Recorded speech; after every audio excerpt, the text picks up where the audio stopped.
We're missing K and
to welcome you to the Provo Municipal Council work session today.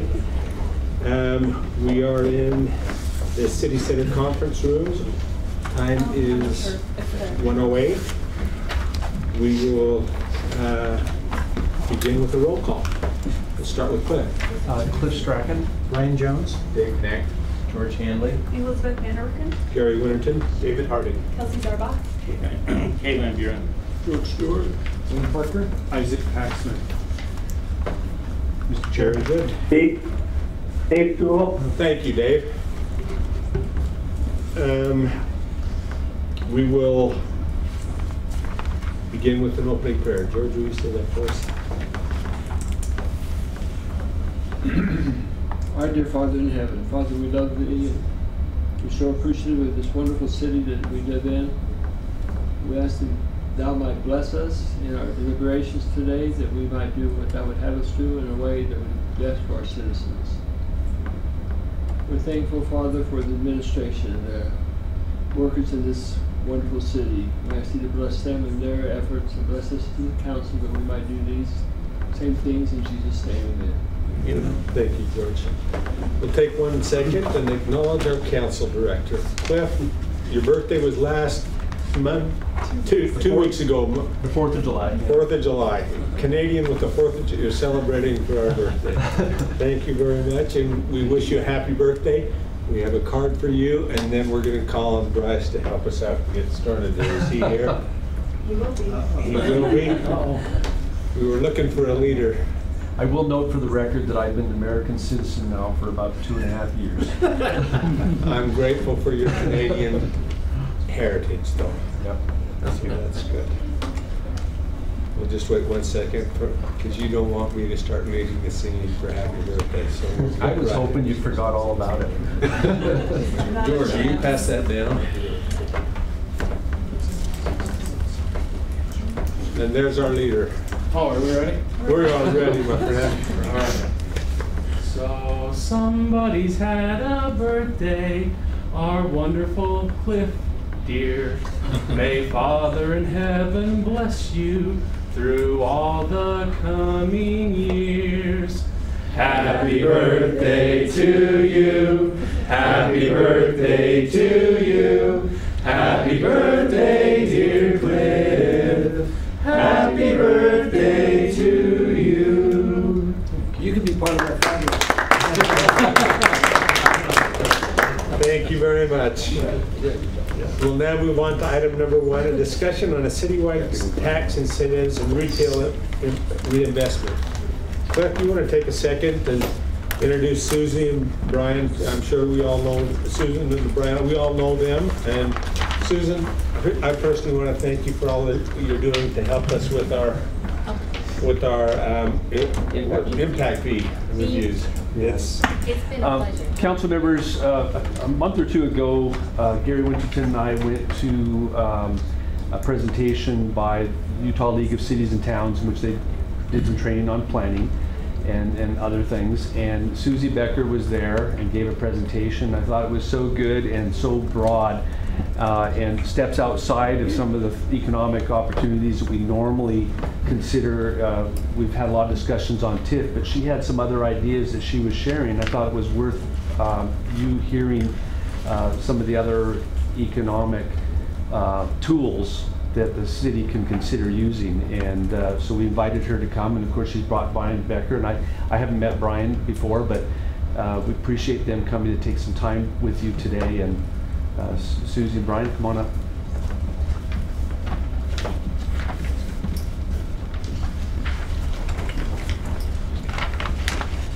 Well, thank you. Brian and I really appreciate the invitation to come and spend a few minutes with you today talking about economic development tools. I have to tell you that I absolutely love Provo, and it has been a real honor and privilege for us to work with this great city.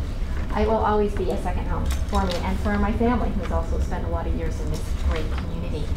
So what we're going to do today quickly is talk about 4 economic development funding tools. I'm going to precede them by about 3 slides that I showed at the other meeting, which have invoked some interest among people in what is going on with retail, because as we get more sales tax and more property values, it does become a financing stream as well. So in a sense, it's an economic funding tool, in a sense. But everyone's asking what is going on with retail. We have found that there are more store closures in retail this past year than there have ever been. There have also been more store openings than there have ever been in retail, somewhat buoyed by the good economy. And some of the things that are favorable are clustering of uses, especially with restaurants. We see expansion in restaurants, eateries, stores that have experiences, gyms, entertainment, even stores like TJ Maxx, because it always changes from week to week. You know, they may have the Kate Spade bags one week, but then they thought the Skechers shoes or something another week. So people go back, and even the Banana Republics, J. Crews are trying to change their inventory more often, so you have to come in for the experience. They're trying to deal with the online sales growth phenomenon.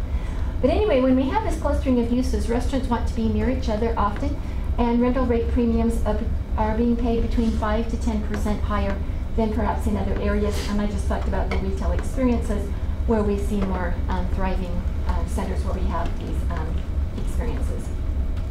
Is there a place I aim this at? Okay, there we go. Another thing are street corners that invite you in, mini plazas, courtyards, pocket parks, those types of things that add to an experience. Office tenants are often looking to be located near transit, and it's interesting, whether or not they use that transit, they want to be seen as transit progressive, and so they often want that type of location. And then the last one of these, we're seeing higher property values in Utah and sales in centers such as in Farmington Station, downtown Ogden, Sugar House, Park City. Retail rents are higher with premiums than in standard strip malls. Retail sales per square foot are often $25 to $50 higher. And it's interesting, retailers used to look so carefully at those traffic counts, but now we're seeing as much emphasis, if not more, on daytime employment or daytime population employment. Okay, so these are the 4. That was just a little background that was kind of interesting to folks the other day. But these are the 4 economic development tools we're going to talk about. 2 of these are new, opportunity zones and transportation reinvestment zones. And we're going to, I know you know a lot about TIF community reinvestment areas. I'm only going to spend a minute or 2 on it just to set it up as a foil and a contrast with the TRZs. And Brian's going to go through the special assessment areas for us. So opportunity zones are a new tool under the Trump administration that have a lot of potential. It used to be that the federal government would try to incentivize development in lower income and poverty levels by pouring money into the area, federal money, government money. Now they are attempting to do this through private development and to incentivize it. So what it means, so these low-income tracts, you're probably aware of this process, were identified, and poverty level tracts were identified throughout all of the states. And then each governor was allowed to submit 25% of those to the Treasury and to have those be designated as an official opportunity zone. You do have one here in, there we go, in Provo. This is the one that Governor Herbert submitted to the Treasury. So what it means from a private investment standpoint, I'm just going to use an example and use little numbers here. But suppose that you had capital gains of $50,000 on another project. You know, usually you'll do some exchange, have 180 days. You can then put it into an opportunity fund. An opportunity fund can invest in various opportunity zones. It can be one or more projects. Huge opportunity funds are being funded. There was an article last weekend in the Wall Street Journal. Huge ones in LA area for low-income housing, in Arizona for hotel areas. Sometimes we find that these zones, the tracts, span areas that are really quite blighted and other areas that are not quite as blighted because it takes in the whole area, the whole tract area. But anyway, suppose you're paying $50,000 in capital gains. If you think of you as a developer and combining this with other tools, you put the $50,000 into an opportunity fund. If you leave it in there or invest for 5 years, your basis on that $50,000 will go down 10%. So you only have capital gains on $45,000. If you leave it in 7 years, your basis goes down a total of 15%. So you're down to $42,500. But suppose that on that $50,000 in addition, you make $100,000 in capital gains. No capital gains. It's tax-free. It's like a Roth and an IRA. You got both ends. And so it's a huge tool that people are incredibly excited about. So we think that cities that have these opportunity zones like Provo should be starting to jump on this, because you have a window until 2026. And get some developers to, approach some developers. Maybe you could layer it also with low-income housing tax credits. Maybe with CRA, you may already have one here, but with tax increment. Everything that you need, and you can really bring up some of these areas that are struggling. Okay, the next one I'm going to talk about, and we do have a fellow at our office who's kind of specializing in these, who can give you a lot more detail as they're being worked out. So I know that you have had a lot on this. You know what a community reinvestment area is. It's probably the most widely used tool in all of the state of Utah to encourage economic development. It's great. Cities have wide latitude. The RDAs, or the agencies, community investment agencies, within the cities to do what they want. Just as a quick review, because I want to compare this to TRZs, which were just approved, that your taxing entities have a base value, and they're collecting this much now. Not much is going to happen because we think it's kind of an area where it needs some help, but we want to bring in a big company. So we think that if we invest in this area, we'll get, that we will get additional tax revenues. So the agency may take 80%, maybe the taxing entities 20%, you can negotiate 75, 25, whatever you want for a period of time, invest it back into that area, so it's actually the property tax revenues generated, you can put in sales tax, and then at the end of the period, everybody wins because the taxing entities are up here, rather than maybe they've only come up here otherwise. That's the theory behind tax increment. And one reason that it's so popular in our state is, and with agencies and cities, that there are such a wide variety of uses of tax increment. You're really not constrained by the law, and you can use it for really whatever you can sell almost to the other taxing entities. This gives you a wide list of things. Probably by far and away the most commonly used is for infrastructure improvements, for water, sewer, roads, those types of things, which means that for that period of time, those property tax revenues going to the agency can be used to offset these costs. But any type of public improvements, land write-downs, beautification as straight incentives to encourage the companies to come here, help with relocation costs, revolving loan funds could even be set up to in a downtown area, perhaps to encourage facade renovation or something like that. So these are community reinvestment areas. I want to move on to this new one. It's called a Transportation Reinvestment Zone, a TRZ. It was buried in Senate Bill 136, the transportation bill, but Wayne Harper is very aware of it. He has been working with us as we've been writing a white paper for the Wasatch Front Regional Council and for MEC. So anyway, a transportation reinvestment zone means an area created by 2 or more public agencies. So a little different here. You could create it, one of the entities has to have land use authority, but the city could create it with UDOT or with UTA and come into an agreement to increase property sales or tax revenue generated by an infrastructure project. Now you may say, well, UDOT and UTA, they don't generate any tax revenue. But the feeling on our committee, we were kind of committee with this after it was passed to understand how it could be used, was that you really could be tying UTA or UDOT down to some specific, they would be committed to maybe expand bus routes. If the city agreed to something, then they would expand some bus routes. And so you might accelerate something on your priority list and move it up by agreeing to do a transportation reinvestment zone. It works, you can use, so while transportation has to be the major reason for creating the area, the bill, and this is in Wayne Harper's words, Senator Harper, is intentionally vague. He said, we thought you'd like it that way to the committee, but we're getting a lot of questions about what we can do, because you can be put into roads as well into water, sewer, that it has to be designed around a transportation infrastructure project.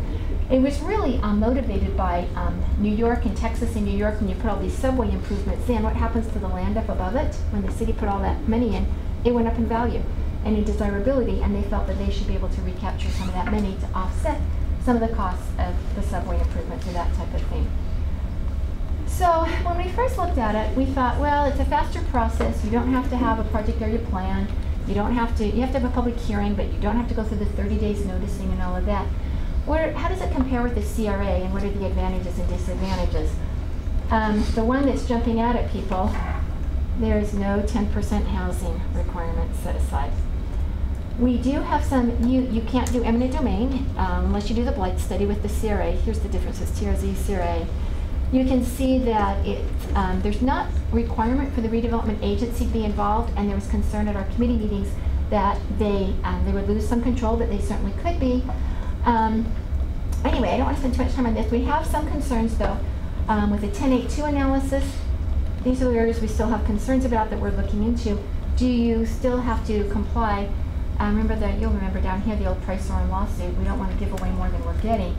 And it's not in Section 17C of the law, which exempts CRAs from these land use regulations, so there's some question whether you'd have to do a cost-benefit analysis. And there's also the question on how tax increment would be calculated, which has really worried me. I called State Tax Commission and they said, oh, look at that in there. We don't really know yet. And so, but you know, when you put property into a CRA, then that base year value is established. Whereas if we keep it outside, then we're not going to capture that personal property and some of those additional increment every year from personal property. So there's still some concerns with it. So why even bring it up? Why is it a good tool? One of the benefits that we see if they iron out some of those problems is multi-jurisdictional boundaries. We know it's always a struggle when we're crossing several multi-jurisdictions. How do we work together to put together these interlocal agreements? El Paso, Texas, this area, it crossed here. You can see several jurisdictions, and the result, they had great cooperation there. So, with that said, I think we're to Brian's part, because I come up with these ideas, Brian, to get tax increment revenue from TRZs, from CRAs, but it's not there on day one. And so it may be down the road a while till those sticks get out of the ground. So we'll let Brian find the money. Thank you. Susie's awesome. It's always great presenting with her because she makes Science Bank look really good in whatever we're doing, because she knows so well what she's talking about. Does anyone here in Provo know the last time you guys did a financing that involved tax increment? Yes, anyone? It was actually 2 months ago. Yeah, it was not long ago, because the airport project that's being done was done as a sales tax bond but it's being repaid by tax increment. So tax increment, that process was used there. The investment that Duncan Aviation's making into that property, the tax increment from that is going to come back and actually pay for those investments there. And so in the ramp and some of the infrastructure that the city needed to put in as part of the agreement. And so it's a tool that the city has used in the past. The city has also successfully used RDAs. The Provo Mall had a big RDA there, and you have a couple others that have worked well over time. So you have a mismatch of timing. You say, okay, we're going to go incur some costs. We're going to start construction next spring. Things will get on the tax rolls, and 3 years from now we're receiving tax increment revenues. How do we deal with that? The other issue is that there is a funding discrepancy. You're basically saying we're going to do a project, we're going to invest in the infrastructure, and then we think that the value of that property is going to go up significantly, which will generate tax increment. Well, there's no history there. There's no, you don't know exactly what's going to happen. If you'd signed a bunch of agreements and Duncan had then decided not to make some of those investments, you needed to, as a city, you needed to kind of make sure, well, what happens in all these cases and how do we protect ourselves?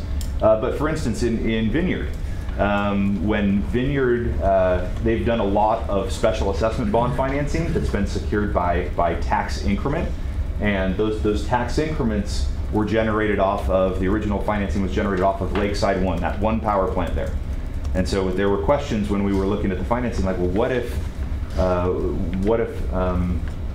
they decide not to pay on the power plant? What if Rocky Mountain Power, brings up some issues and they kind of file a suit and say, we're not going to pay, we dispute our valuations, then the bonds can't be paid. And so there's an issue with new development where there's increased risk, because it's not as simple as we get Provo's sales tax, we get Provo's water revenues or something like that. And so investors, it's kind of tricky selling them. The way you can deal with that is you can do what are called special assessment bonds that kind of match up with tax increment financing. Special assessment bonds would typically be used, say for instance you had a couple of streets in Provo that even though everybody else had curb, gutter, and sidewalk, they at the time had said, we don't want to pay for curb, gutter, and sidewalk, we don't want it, and that was 50 years ago.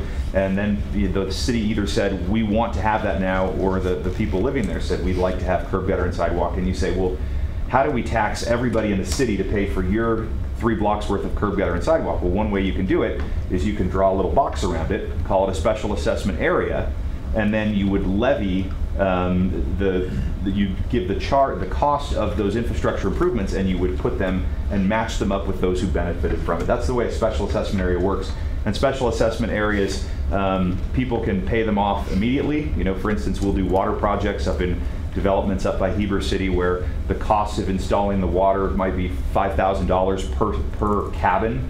And some cabins will just say, you know what, I'm just going to write you a check for that. And then others will say, we would like to be part of a bond financing over 10, 15, 20 years because we can't afford to just write a check for that. And so you get lower rates using special assessment areas because what they do is they pledge land.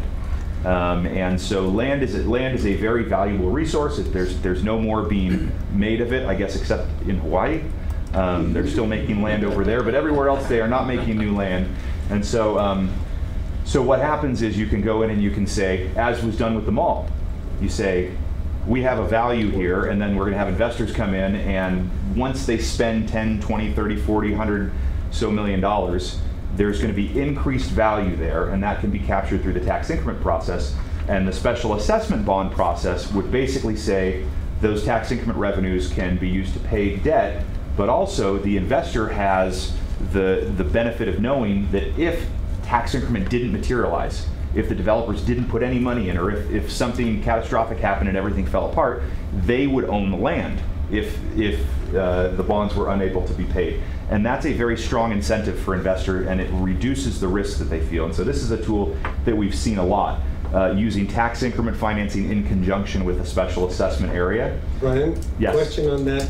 That incentivizes also development, doesn't it? Because if you don't develop that property with the special assessment, yes, you're stuck. You got to pay that.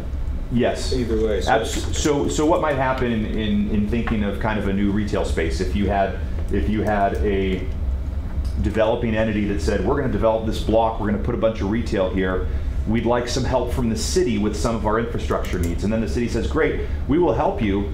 Let's do tax increment financing with a special assessment area where you're then putting a little skin in the game for the developer and saying, you're now on the hook because your land is sort of being pledged towards helping the city help you build infrastructure. And they're looking at it and saying, well, hey, we already pledged we were going to spend $80 million or $150 million. And so they would be able to, we'd be able to show them numbers that would indicate that that should be money good for them. And simply what the pledge of the land does is it allows you to get a much lower interest rate. There were times up by Jordanelle, there was a special assessment bond that went bad, and there were, as a time period up there where investors were demanding 12, 13, 15% rates because it was kind of undeveloped, completely undeveloped land that had questionable land value as things fluctuated. But here in Provo, where you have kind of an established land value and land base, it's much easier to look at and say, hey, listen, we know what the value of this parcel is. And so we know that that's sufficient to securitize a financing. Annual assessments that assess only the benefited properties. We did something like this. If you drive down in Sanpete County in Indianola, there's a little fire station there. And the people there had wanted a fire station for years.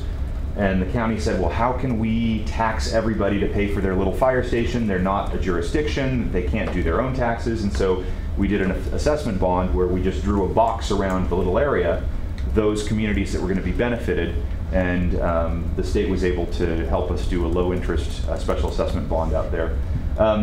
When you're doing assessments, it can be done in any number of ways. You know, it can be done by, if you're doing curb, gutter, and sidewalk, it's usually done by square frontage on the road. It can be done by residential units. It can be by acres, taxable value. And the people that are wanting to develop the land would work with you to figure out what's the right way to assess this so they feel comfortable about the way things are assessed, and they feel comfortable that their investment into Provo City is going to work out for them in such a way that they won't lose their land because the bond payment is unable to be made because the development doesn't occur in the way that they project it. Because essentially the way the tax increment revenues work are if Duncan or if some other large retail company or some other corporation comes in and says, we're going to spend $150 million right there, well, your finance team can go and they can look at it and say, okay, we have the base value, we add $150 million to that, what is the tax increment that comes off of that? And then you can back into how big of a financing that can support, and then you can look at also the value of the land there that can help securitize that financing to get both the city and the developer a lower rate of interest, because it's in everybody's interest to have an economic financing that makes it more likely that they can work, and the lower the interest rate that you pay, the more infrastructure improvements can be done. So the security on a special assessment bond is sometimes tricky because a special assessment bond lien comes ahead of a mortgage. So think about that. Like, I work for a bank. And so every once in a while, someone will say, hey, let's do energy retrofits for a couple $1,000s on homes that would then become special assessments that would be in front of a primary mortgage. And people at my bank, not me, but other people at my bank are like, I don't know that I feel comfortable with that. But in the case of where you're dealing with large development on large land, where the owners of the land are looking at it and saying, this is an important way for this project to work, it becomes a very useful and helpful option. And you can see why it's a strong security. Because if payment can't be made and the land is liquidated, that assessment gets paid first. And so, if you're funding infrastructure for cabins up in Heber Valley, you've got $300,000, $400,000 lots, a couple acres each, and the improvements might have only cost $10,000. And so the first $10,000, if there had to be a bulk sale of land for each of those little areas, goes to pay off that assessment. And so that's why you're able to get good financing rates. Is that what Orem had in downtown Orem with that big project they had first called? Yes. Yeah, that is what, so that's a great example. Orem used, it's called Midtown. So Orem, they used a special assessment bond to finance the construction of the parking garage. Then the entire thing fell apart and didn't work for a number of years. There were still payments that had to be made. The payments that had to be made on that financing relative to the value of all of that land and the buildings that had been put in so far were very, very small. And so Orem, I remember reading in the paper, Jamie Davidson basically saying, we're just going to kind of sit here because we understand that one of these people who's involved in this project is going to step up and say, you know what, for the sake of $50,000 or whatever the payment was, I'm not willing to lose this entire project. So I will step up. And so similarly, if you had a $300,000 lot and you were going to lose your lot because you hadn't made the $500 annual payment, you'd probably look at that and say, you know what, I'm going to make that payment. I'm not willing to lose $300,000 worth of land for $500. And so that's how it becomes a secure collateral. And it can be foreclosed on just like a mortgage. So if someone misses their payment, they can be taken to foreclosure and the sale forced, and that's how so on an assessment bond, the city is not at risk. Unless the city stepped in and said, hey, you know what, we'll step in kind of backdoor if something bad happens here. And that was in Orem, that was kind of one of the considerations, is that the city had sort of pledged to help replenish a reserve fund if things ever got drawn down. And so there were some questions about, what the city was doing and whether, and how that was all handled. But eventually, because that security was so strong, it all worked out. Nobody missed a payment on that bond, because if they had, they would have lost that entire structure, and all of the construction groups, everybody who was owed money would have lost everything, and nobody was willing to watch that happen. Financing considerations, by law, you can't do a special assessment bond unless the value of the land that is serving as security is more than 3 times the value of the improvements. In most cases, the value of the land far exceeds 3 times. And if it's actually right around 3 times, you'll have a pretty hard time getting a great deal on the financing, because people have to consider what happens at bulk sale if the economy's in a tailspin, and then, whatever, this piece of land out by the mall goes to foreclosure sale, and nobody steps up and gives us a price that covers the value of the assessment, then there would be problems. And that's why investors, they like to see 5, 10, 15, 20 times the value of the land to the value of the improvements. And usually in a situation where you're dealing with a city like Provo, you would see significantly higher valuations on the land relative to the improvements, which makes it easier to finance. You also need to consider the developers that you're working with, because the city would be in essence partnering with and helping to facilitate a financing where the developer is essentially on the hook to make the payments. And so even though there would be no ultimate recourse to the city doesn't want to put their name on something and have the council approve a couple of times the bond financing that leads to a special assessment bond that the developer doesn't make good on, and it goes into default, and then sort of like this, a little bit like the scenario with Midtown. The city would not willingly walk into any sort of agreement where you thought that was even a remote possibility. You'd look at it and you'd say, you know what, this is a great financing tool. This will get the infrastructure built. This will help the developer out, and it'll accomplish the goals of the city, because in most cases like this, you would only be doing a financing where you wanted the development to happen, the developer wanted it to happen, and you can do something that costs the city nothing, but that gives a kind of an incentive to the developer by walking them through the process, gives them tax-exempt financing. And the developers like this, sometimes even the developers who ended up paying 10 and 12% on their bonds, sometimes they prefer that, because I'd look at some of those deals and say they could go and get 5% financing from the bank as a company. Why would they do a 10% deal? Because the pledge is the land. And so if things went south, you don't have a recourse to the personal assets of the owner of the company. You don't have recourse to to the owners of the corporation. You have a recourse to the land, and so they like separating their liability from their own personal assets. And then their market conditions are at play. There have been times where special assessment bond financings were incredibly difficult and incredibly expensive.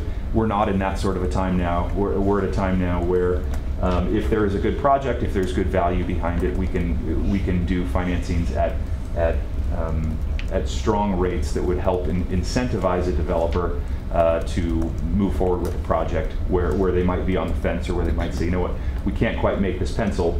And I think that was the story with Duncan, where it was kind of like an offer of something the city could do that costs the city nothing, but helps make something work out for a private party that is exactly what the city wants to happen in that space anyway. What are those strong rates? Well, we did a financing up at the Canyons, and they actually bought land to provide workforce housing up at the Canyons, and those rates were taxable, but they were around 5%. So on a tax-exempt basis, you might be 4%, 4 to 5%, depending on the quality of the collateral on a 20-year financing. We've seen rates just generally increase over the years as the Fed has started to ratchet up short-term interest rates.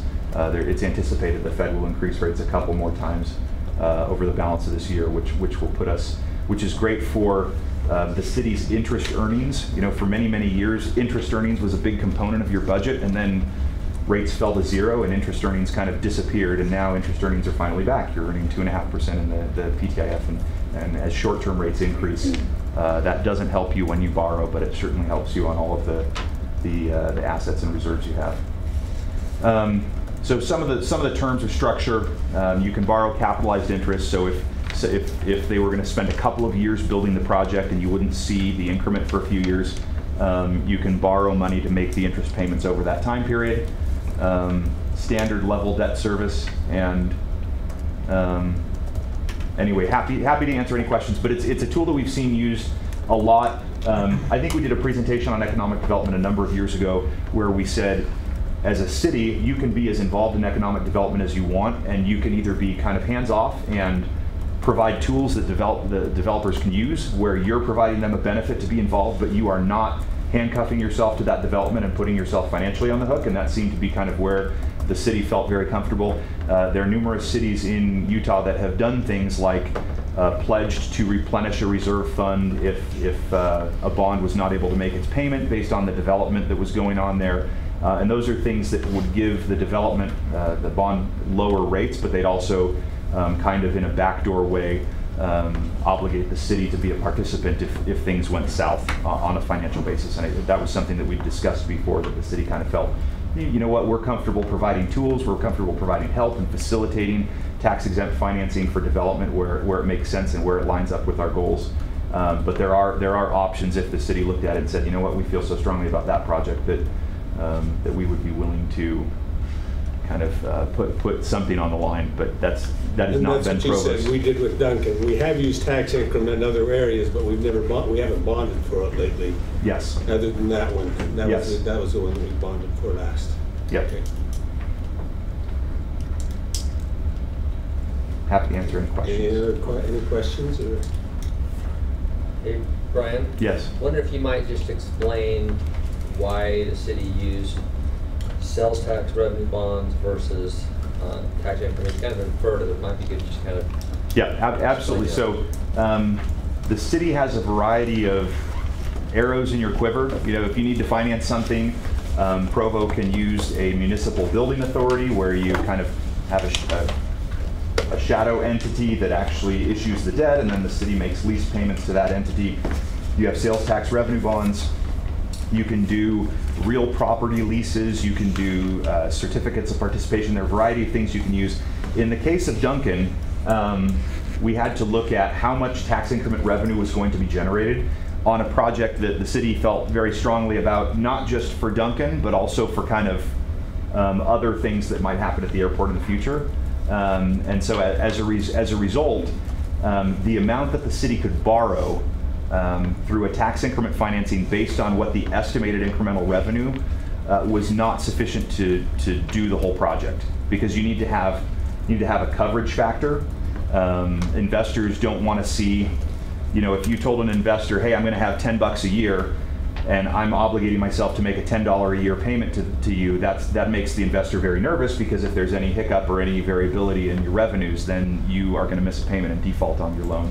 And so on tax increment bonds especially, there needs to be a cushion factor there, or a coverage factor. And there was a little bit of coverage there based on the estimated tax increment versus what the payments might be, but it wasn't sufficient enough to go get a really great rate in the market. And so you would have seen kind of very high interest rates on that financing. But the city was able to do a sales tax revenue bond at a very low rate that enabled that project to go forward, and put the debt service at such a level that the tax increment based on what Duncan has put in will easily cover the payments over the years on that financing.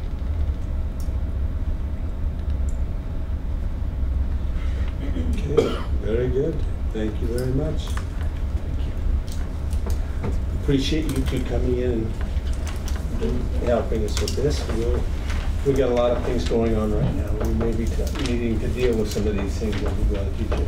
Just one last thought. Remember that a lot of the strength of these comes in overlapping them. You could use all of these tools in one area and just like an opportunity zone and literally put it on steroids. So there's a lot of creativity in how you can mix and match these. Thank you very much. Okay, thank you. We'll move on to item number 2, a discussion on the real estate purchase agreement and development agreement for a medical school at the golf course. And we'll turn time over to Brian for this one to start the discussion. So I heard you were really anxious to get these, so I just wanted to know who read them as soon as I sent them out. At 1:30 in the morning. Oh, I thought it was 1:30 and that's when I read them. Okay, good. I figured some of you were up, just holding your breath, waiting for them. So, as far as the legal aspect of the documents go, I have to say we've made a lot of progress in the last 12 hours. So, I apologize for being out of town last week because I think that made it difficult on everybody for me to not be able to review until yesterday. So I saw John out in the hall. I don't know if Nathan's out there as well. Looks like they just walked in. So we can do this a couple of different ways. I didn't even look at who Nathan sent those to. But Nathan Dorius, the attorney for the developer, sent new drafts to me about 11 o'clock. And Camille and I went over those, about noon. Sent those at noon. And Camille and I went over those right before the start of this meeting. And they've accepted almost all of the red lines from the drafts that I sent out last night. So almost all of my questions have actually been resolved. There's just a couple that I have here that I can go through. So we could, so I'm at your disposal. We could go through what I have just as my last remaining questions after the newest versions that I just received this morning. And then we can answer any additional questions that the council might have, or we can start with your questions, but it might be a little bit quicker to go the other way around. Let's do that. Okay. Kelsey, can you open up the real estate purchase agreement that I sent you just a minute ago?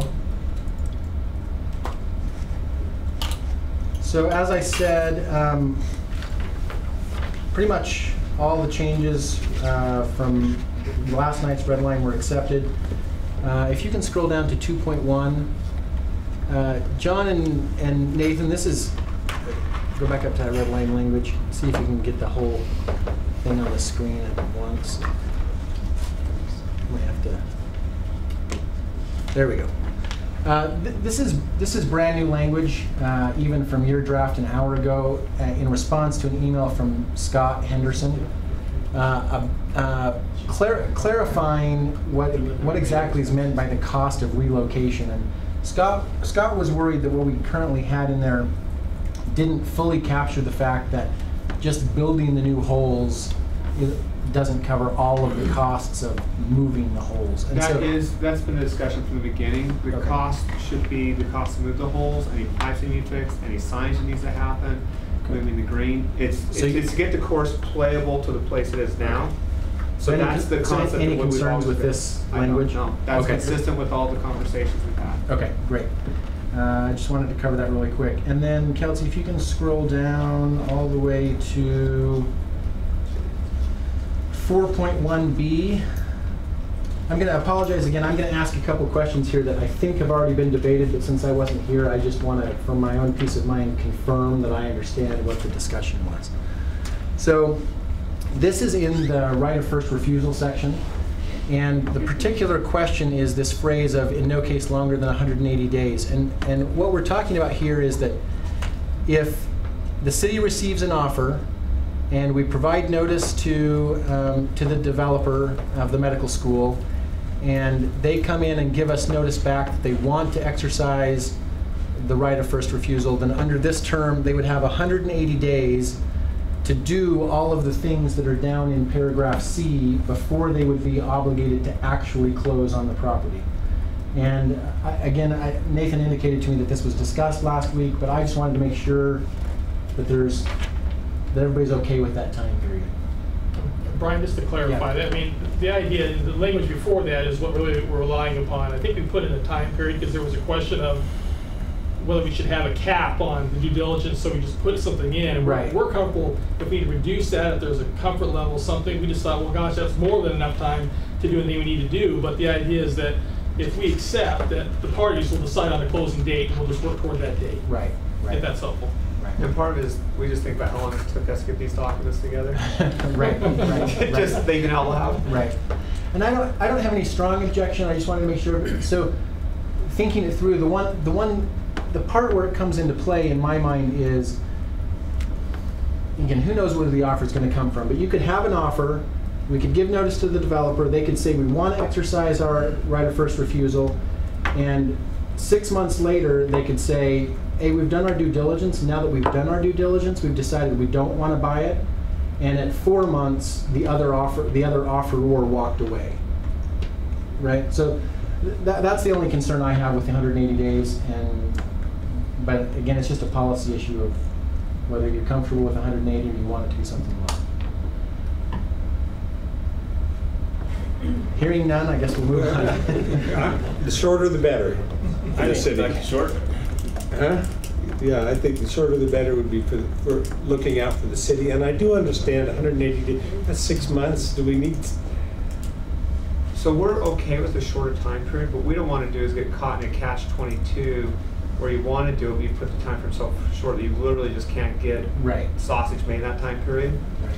Is 90 workable? I think 90 is probably just, we're working with the city. Yeah. And in a business world, I could get it done in 90 days with just having learned a lot of the city process.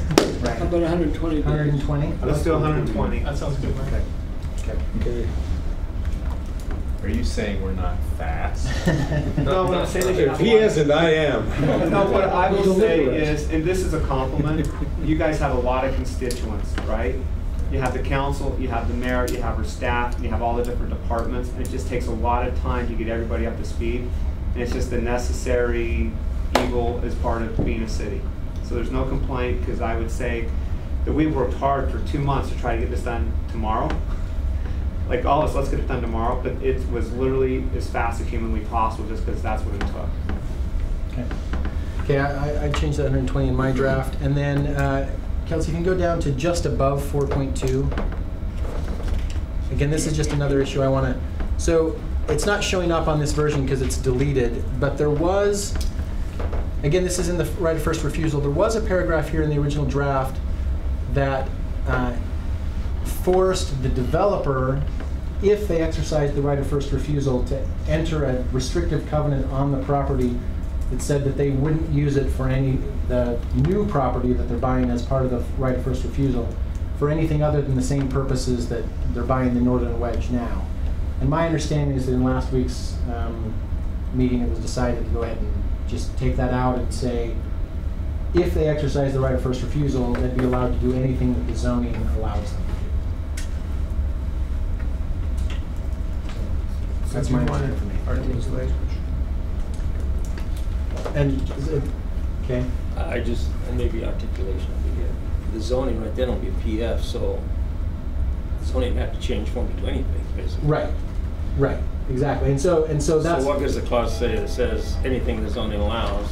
Well, we took it out entirely. At one point, it did say anything the zoning allows, and that was redundant, so I took that out.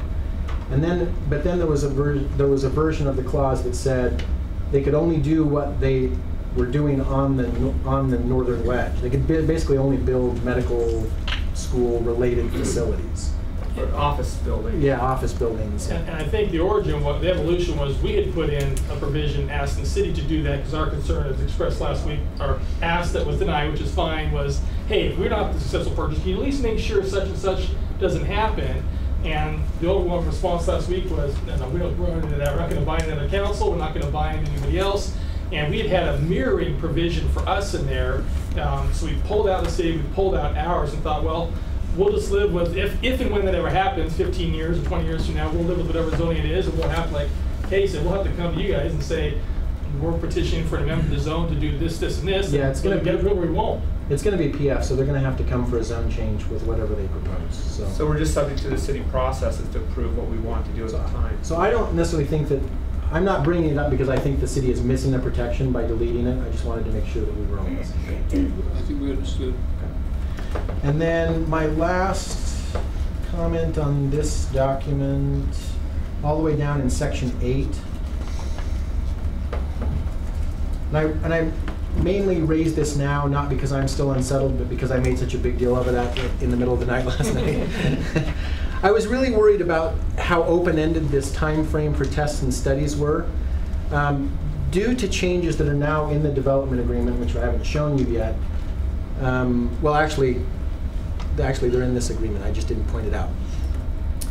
Way back up in 2.1, based on some of my concerns last night, the developer has added in a section at the end of 2.1 that says if they don't complete the golf hole relocation within 3 years, the title to the property reverts to the city.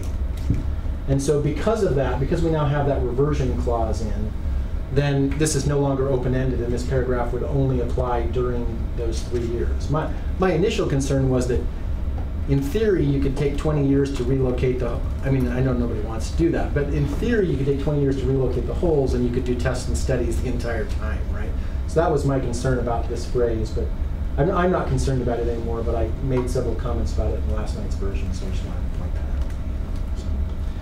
out. So, and that is... Just so everybody's clear, we really hope to have the 3 holes moved and everything playable by November-ish of a year from now. Right? So the intent is to get going and get it done as soon as possible. But when you have a legal agreement, you just never know of what natural stuff or other things happen, so you just need a little bit of wiggle room just in case. So those were my only remaining comments on the real estate purchase agreement. Do you want to go through all the documents before we do questions, Mr. Chair? Or I guess the most recent one, is there anything we need to deal with the most recent one that we're going to be yeah, I was going to walk through each one of the newest agreements. Okay. Briefly. Okay. Let's do that. So let's do, just for the sake of being really quick, can you bring up the reimbursement agreement? Because this one is super fast, I believe. Down to the paragraph 1. Scott Henderson raised a comment which this document morphed several times between who was paying who during the initial phase. And what this is intended to do, Scott, in answer to your question, is this is intended to say if we pay out money while the deal is still in the works, and then the developer they choose not to go forward with the deal, then they have to reimburse us for money that we paid out while we were still talking. That helps clarify. So, but I was glad you raised it because it said reimbursed by city developer, where we're probably actually going to be paying our money to the architect. So we just added that in. That's fine. Okay. So that's all I had on that document. And then let's do the environmental indemnity agreement next, actually, because the development agreement ties into it. Do you want Provo City? Yeah, do that one. My intention, I probably won't even open up the developer as indemnity. Well, no, actually, I do have one question about that, about the assignment issue. So I will bring that up. And I changed that right in the version I sent just an hour or whatever ago. I don't know if you saw that. I did, but I had a question based on the change, which I know I raised, so it's my fault. But anyway, the environmental indemnity agreement. Let's see. I'm looking at the wrong one. Okay, so Kelsey, if you can scroll down. Now, the good news from my perspective is that the developer accepted virtually all of my changes to this document in the red line that I sent out last night. And because of that, basically there was one sentence that they didn't take, and in the spirit of kind of full disclosure, I didn't expect them to, but it was worth asking.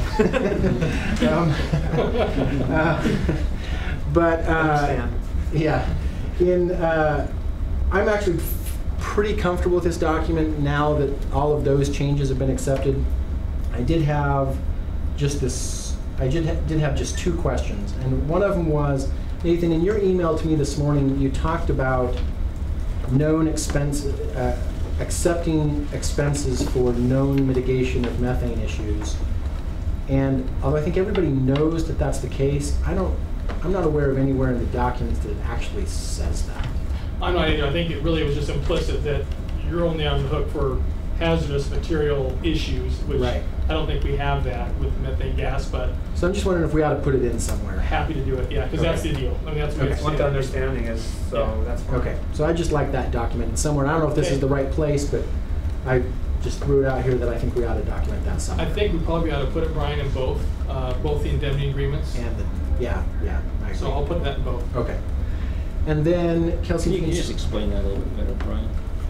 Yeah, well, Nathan, why don't you go for it, because you actually know more about it. Sure. So I think the spirit of this is we understand that there's landfill. We understand there's methane gas. You've seen the phase ones and other reports and things. We're aware of that.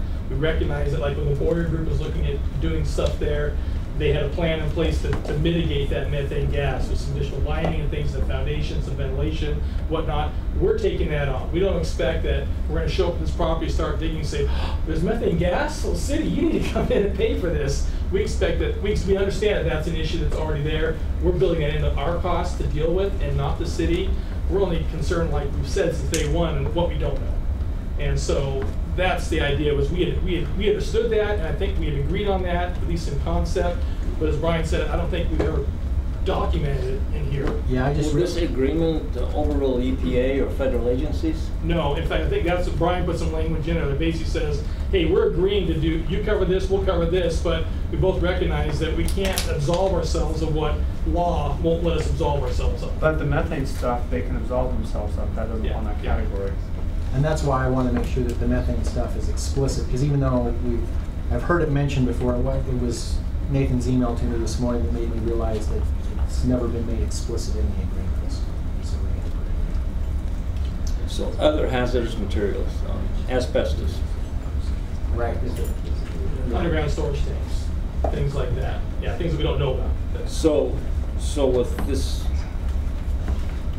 environmental certification and indemnity thing, if there's asbestos found, if there's underground tanks found, if there's refrigerators with Freon in them, that all falls back on the city to take care of. To the degree, and this is where, probably yes. I mean, this is where I get really uncomfortable, because I don't know what I don't know, both about the actual contents of the landfill and environmental law, because that's not my specialty, right? And so,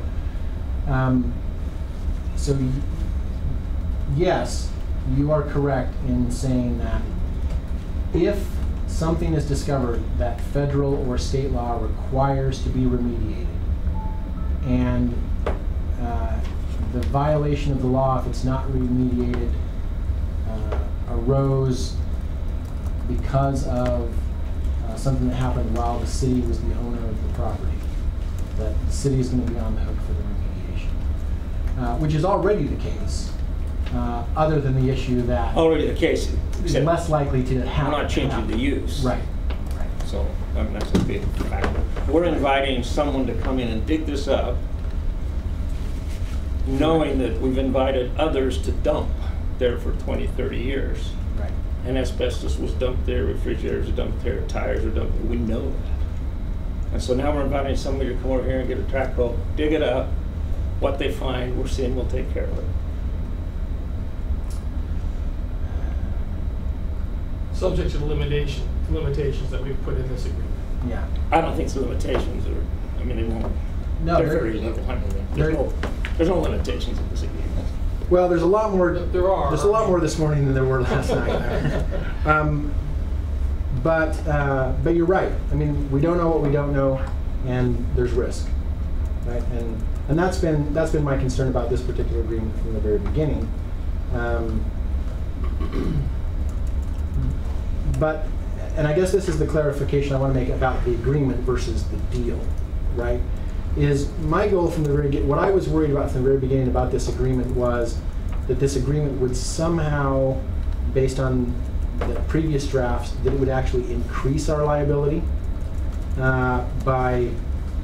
so let's say that, so I guess there's 3 scenarios, right? We leave it alone, and we have no liability, and we leave it alone and don't do anything to it. We just leave it a golf course, and we have liability, but that liability is controlled by federal law and by what happens to the property, and the risks of a release are probably pretty low, right?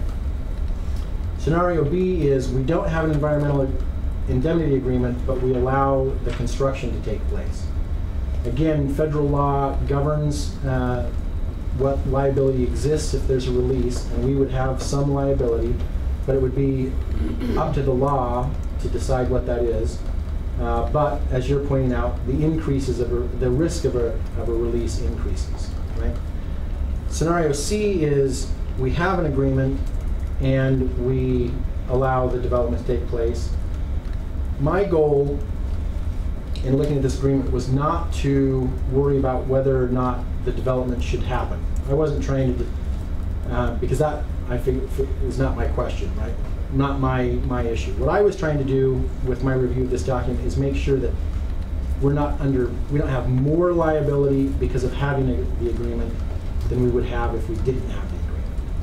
And I've gotten to the point where I'm comfortable that that is the case. But we can't do anything in the agreement to distinguish between scenarios A and B other than not allow the development, right? Other than what we've put in here that says where they have contractually bound themselves to indemnify us if the costs, if the level of remediation needed is higher for what they're doing than for what we've been doing. I guess accurate. Yes. I think all of us know there's some unknown risk versus some known benefits. Known benefits of a medical suit versus unknown risk of liability and environmental issues. I think all of us, at least I have considered that. What is the chance of the risk being greater than the benefit that we're getting from having a medical school? So my understanding of what you're saying is you're just trying to protect us that we're not to greater liability than we were when we started. Right, I'd put it this way. My goal, because I feel like it's not my place or role or anything to weigh in on whether you should do the deal or shouldn't do the deal. That was a policy decision. Right. My goal is to not have you if you decide to do the deal, I didn't want this agreement to put you in a worse position than if you didn't have this agreement. I can't control the amount of risk between not doing the deal and doing the deal. There is risk to doing the deal, and that's the policy up to the policymakers to decide. Does that make sense? Camille, do you want to weigh in on that? I just think it is important to understand that we have tried to do some apportionment of the assumption of the risk, and that the developer has essentially taken on some risks that other developers haven't, within that they've said the delays they would not expect to be compensated for, and they wouldn't be going for consequential damages. And those are significant potential costs. That's a great point. So in essence, I think to again take Camille's comment and thread it into what I was saying before, I think we've actually gotten to a point where we're in a better position having this agreement than if we didn't have it. But in full disclosure, still not in as good a position risk-wise as we would be if you just didn't allow them to build. Right? But that's the question to ask: is the pro versus con. Didn't I understand you to say they're taking on any risk of liability that would not have been incurred if we kept the status quo? Something like that? Did you say something like that? Well, that was the language I put in that they didn't like. Right. What's that? True. I don't think that's where it is. Yeah, no, that's not where it is. Where it's at is, so to use the example that Camille's used several times, we've got this, let's say that in one of the phases they start building dorms, and the federal government comes in and says, in order to build dorms, you have to do X. But if you were going to leave it a golf course, you would have to do something, but you would only have to do Y. They have said they'll pay the difference between X and Y.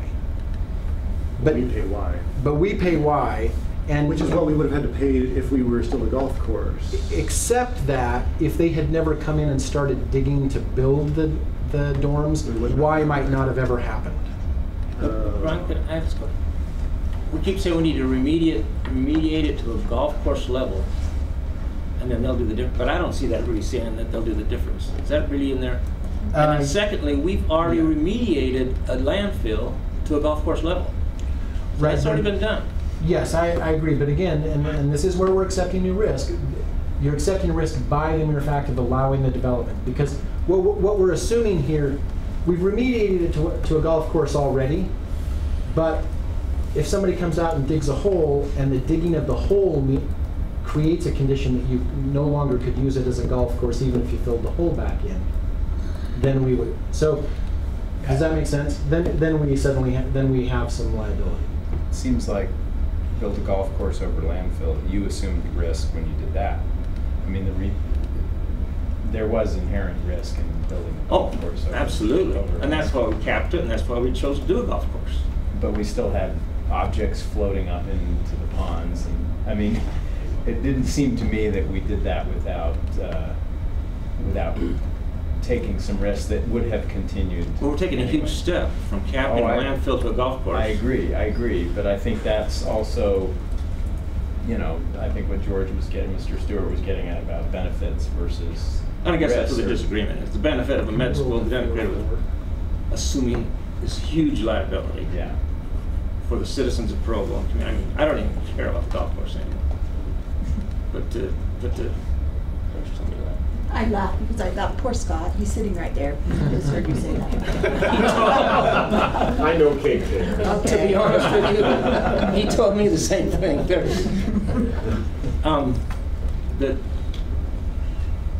The benefit of a medical school to compensate for the risk we're taking. See, that's what I think. Yeah, I agree. Difference. I just think we already made that choice when we.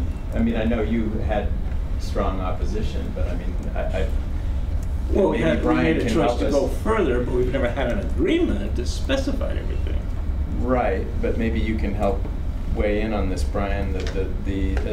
My understanding was that as long as the agreement was within the spirit of the deal points that we had established,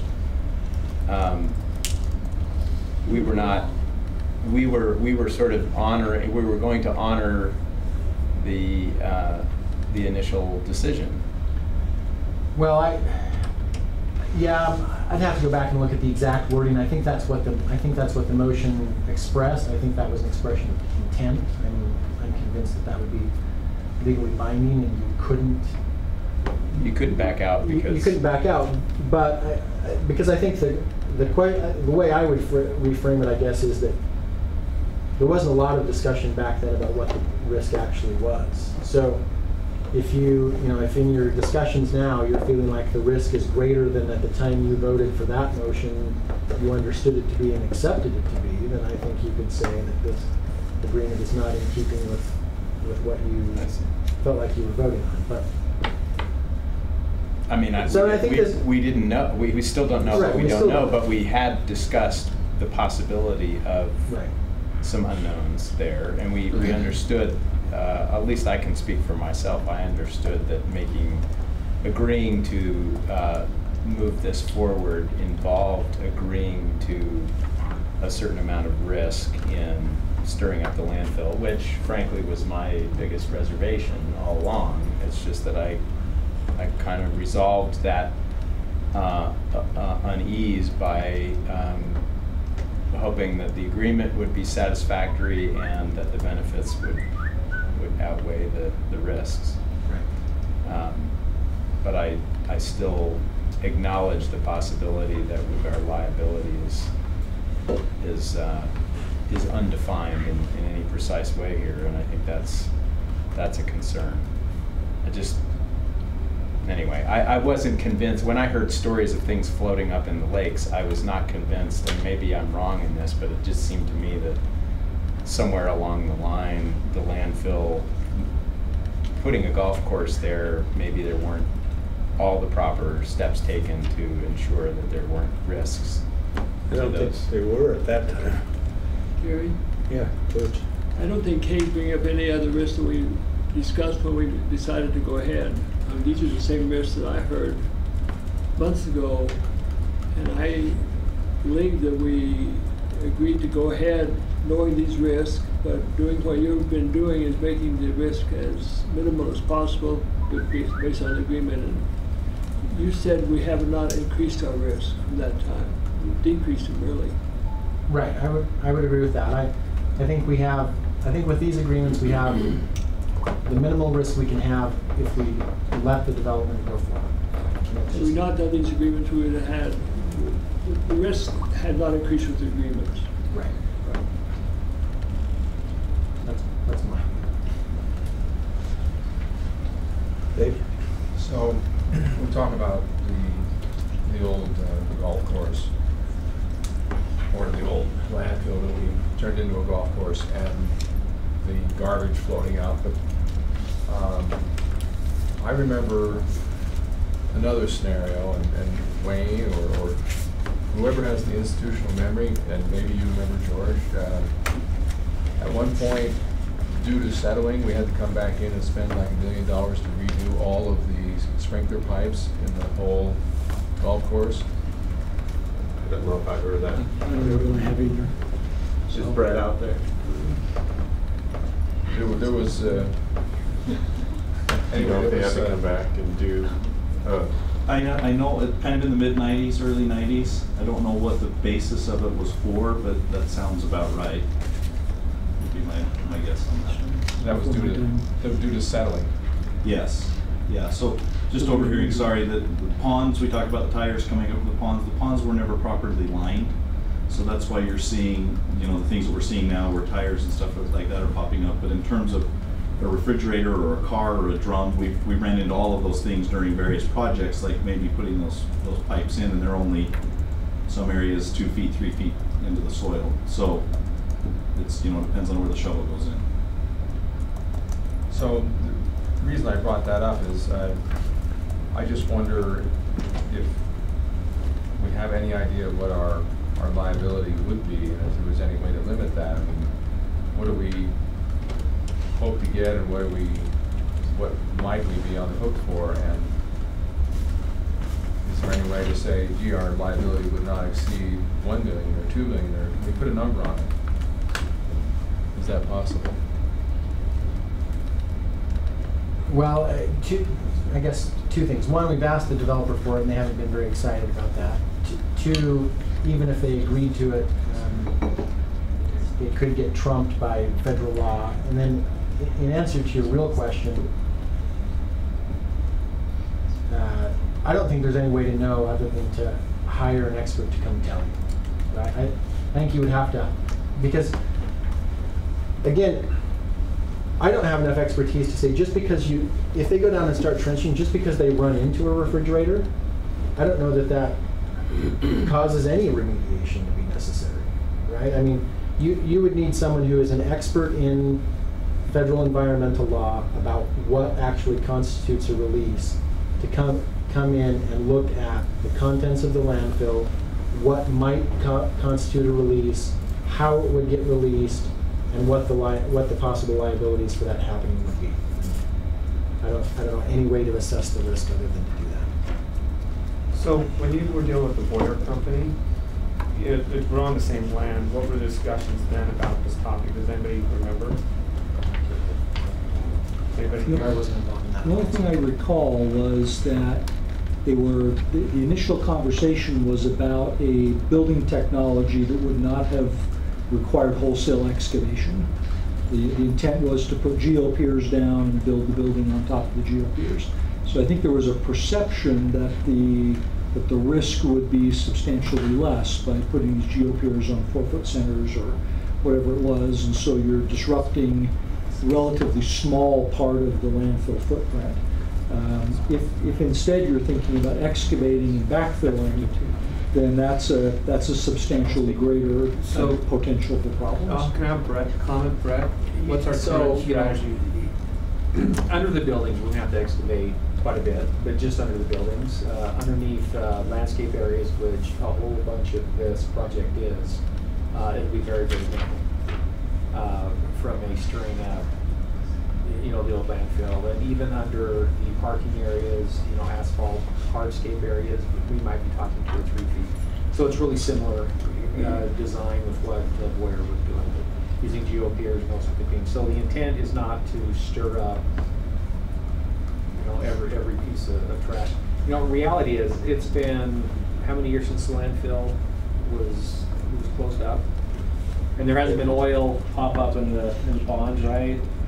There's been development around. There's something that pops up. I don't know what it is. Wow. Well, Just throw a lighter on it. If you look at the development that's happened around it, if there were some real issues with oils, with PCBs, with those type of things, they would have shown up downstream by now. Absolutely. Nathan and John, I know we've got a definition in the development agreement that the project plan has to be mutually agreed upon, but I guess how would you feel about putting something into the development agreement that says recognizing the prior use of the landfill, that the developer will use methods reasonably designed to reasonably designed or calculated to minimize the risk, the release of hazardous materials. Surely there are experts who. Right. I mean, that's So what something I think along the lines of recognizes the landfill, we use business methods to minimize disruption. Construction and design. So at least you've been talking, Brian, about the lawyer, right? That we don't have a federal environmental law expert, but we also don't have environmental, ecological expertise that would be guiding your excavations, and that maybe is the biggest concern I have. The DEQ will be involved. Okay. So do they have advice about proper procedures so that if you're going to dig down 10, 12 feet, and they're going to say, look, if you go in, and I have no idea because I don't know anything about this, but if you go in with certain instruments, you're more likely to create a problem than if you do it in a more... Before we even put shovel to dirt, DEQ will have to review and approve complete design methods. There'll be several meetings with them. They'll actually be on site when excavation begins. But at least if we had ongoing consultation. At least if we had something like that, then we would have something to point to where if we felt like the whole reason why the remediation was necessary is because you did something you should not have done, then we could point to that and say. Yeah, so what we just talked about what happened, but the one thing I want to highlight here is we're business people, right? And we take business risk and all those terms. And as we've had discussions, if you kept trying to move the ball away from you and towards us and not having consequential damages, and talking to my attorneys who do this all the time, these environmental agreements, I don't. What is typical and normal? We are already way beyond what is typical and normal as far as give-ups, what we've shifted and taken on and consequential. But part of that is that we've assessed the business risk and the probabilities and the likelihood of those things happening, because if we get a major delay, once we get up and running, at the time we start building and we build our infrastructure across the medical school, it basically costs us $10 million a year every year we delay opening the medical school. Over and above any extra construction costs or anything else. That's just the cost of people that we're paying on staff of a medical school where we don't have students on board. And so we're taking not a foolish, but a very calculated risk that we don't think there'll be anything material, right? And so, but we are assuming unknown liability there, but it's not completely unknown. Our teams have done a lot of work based on all the Boyer work, additional work, and based on prior experience to make that decision. Let me ask this question just to make sure that I'm kind of on the same page. Kate, do you have a specific ask of a protection that you would want, assuming the project goes forward, or is the concern about the project going forward per se? The according to dialogue between you guys, Kay's just against the golf course, against using the golf course. But No, that's not true. I've morphed. I don't care about the golf course. I think we can get those 3 holes, and that'll all work. So that's great. My concern has gone to what liability we're putting the citizens of Provo to. Right. And I've talked to some attorneys that are specialists in this. And his word to me was, he says, "Okay, any developer that would take that property and try and do what you say they're trying to do," he says, I can't believe it. He was involved in Salt Lake selling their landfill to develop the airport on, and at that point, I think Salt Lake City paid a substantial amount, the LDS Church paid a substantial to get it to where so that always happens. That comes back to those people to pay for the new development, not the developer. And he said, I had a long conversation with him. He said, I don't know why they'd even be interested in that property, because the liability is huge. Well, and I just want to be clear, I'm not having a dialogue with anybody about what your intent is. I'm just trying to understand your intent. That's what it is. Because I recognize, again, from my perspective as the attorney, I don't care whether you build a medical school or not. You know, I view my task as getting the agreements to be the best agreements they can be if you're going to go forward. So that's I understand. So that's all I'm trying to go. I just can't see the benefit of that medical school equaling if down the road the city had a $10 million, $1,500 million bill. Can we see if the council feels that same way? I think we've litigated this thing and discussed this thing, and if you're telling me that the agreement is the best we can get, and they're satisfied it's the best they can get, I'd like to vote on the thing. Well, I think that's the intent of tonight's meeting. Really, what I was hoping that this discussion would accomplish is if there's anything in the agreements that you want changed before tonight, that you tell us now. So I think we can just proceed with going on to the next agreement unless there's a motion to be made about something you want to direct us to negotiate differently in the agreement. So real quick, is John still in the room? Real quick, Kelsey, can you scroll all the way down to paragraph 6? So this was I didn't want to be the decision maker on this point. Excuse me, Brian, are we still in the environmental? Yeah, this is still the environmental indemnity. Thank you. So in this paragraph, we had a change of 18% to 8% of the interest due on defaults. And I don't anticipate there ever being a default, but I just didn't want to be the decision maker approving that number. Yeah.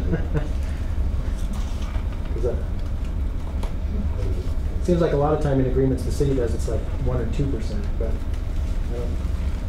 I think it's probably sufficient where it's at. Okay. So those were my only comments on the.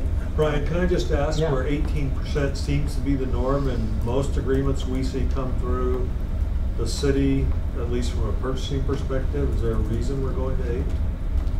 Well, this is for if we default to them. So I asked for it to be lower because I thought 18% sounded high, and they agreed to go down to 8. So, but then they put it at 8 for them in the mirror agreement too. So, if you would rather have it be 18, I don't care. 18 on both sides versus 8. So I'm okay with 8. Okay. Okay. Really quickly, Kelsey, I think, and then so we've got 2 agreements left to go. Can you go to the environmental indemnity agreement where the developer is the indemnitor? So Nathan, if you scroll all the way down to 7.4, originally this agreement said that it could never be assigned. So this is the agreement that says that they will indemnify us if environmental stuff happens on, well, it says that they're responsible for remediation if environmental stuff happens when they're the owners, right, because of stuff they did. Originally this said it could never be assigned. It seemed to me that that might actually be too restrictive from the city's perspective, because if the property was ever sold, we might want our agreement to be with the new owner. And so I proposed doing it with consent. Nathan added with consent, which consent will not be unreasonably withheld or delayed. I added some language about a couple things that I thought might affect when we would be willing to give consent, and just want. I'm good with that language. You're good with that? Okay. You know, chances are it will be sold to medical school. Right. At some point, so power will change. Okay. So that was my only comment on that one. And then finally, the development agreement. Let's see, Kelsey, if you can scroll down to first comment.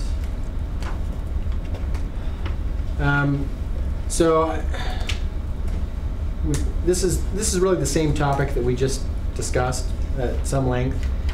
In the draft that I sent out last night, I added a phrase here that would include significant financial hardship to the city as a definition of infeasibility of project, and then I added a clause all the way down in 8.2.2 that said the city would not be in default if the reason they didn't perform was because of infeasibility of the project, meaning that the remediation was too expensive. The primary reason why I put that in, not the only reason, but the primary reason I put that in is because I was concerned about how overbroad, in my view, the language in the environmental indemnity agreement was. With all the changes that have been made to the environmental indemnity agreement over the last few hours,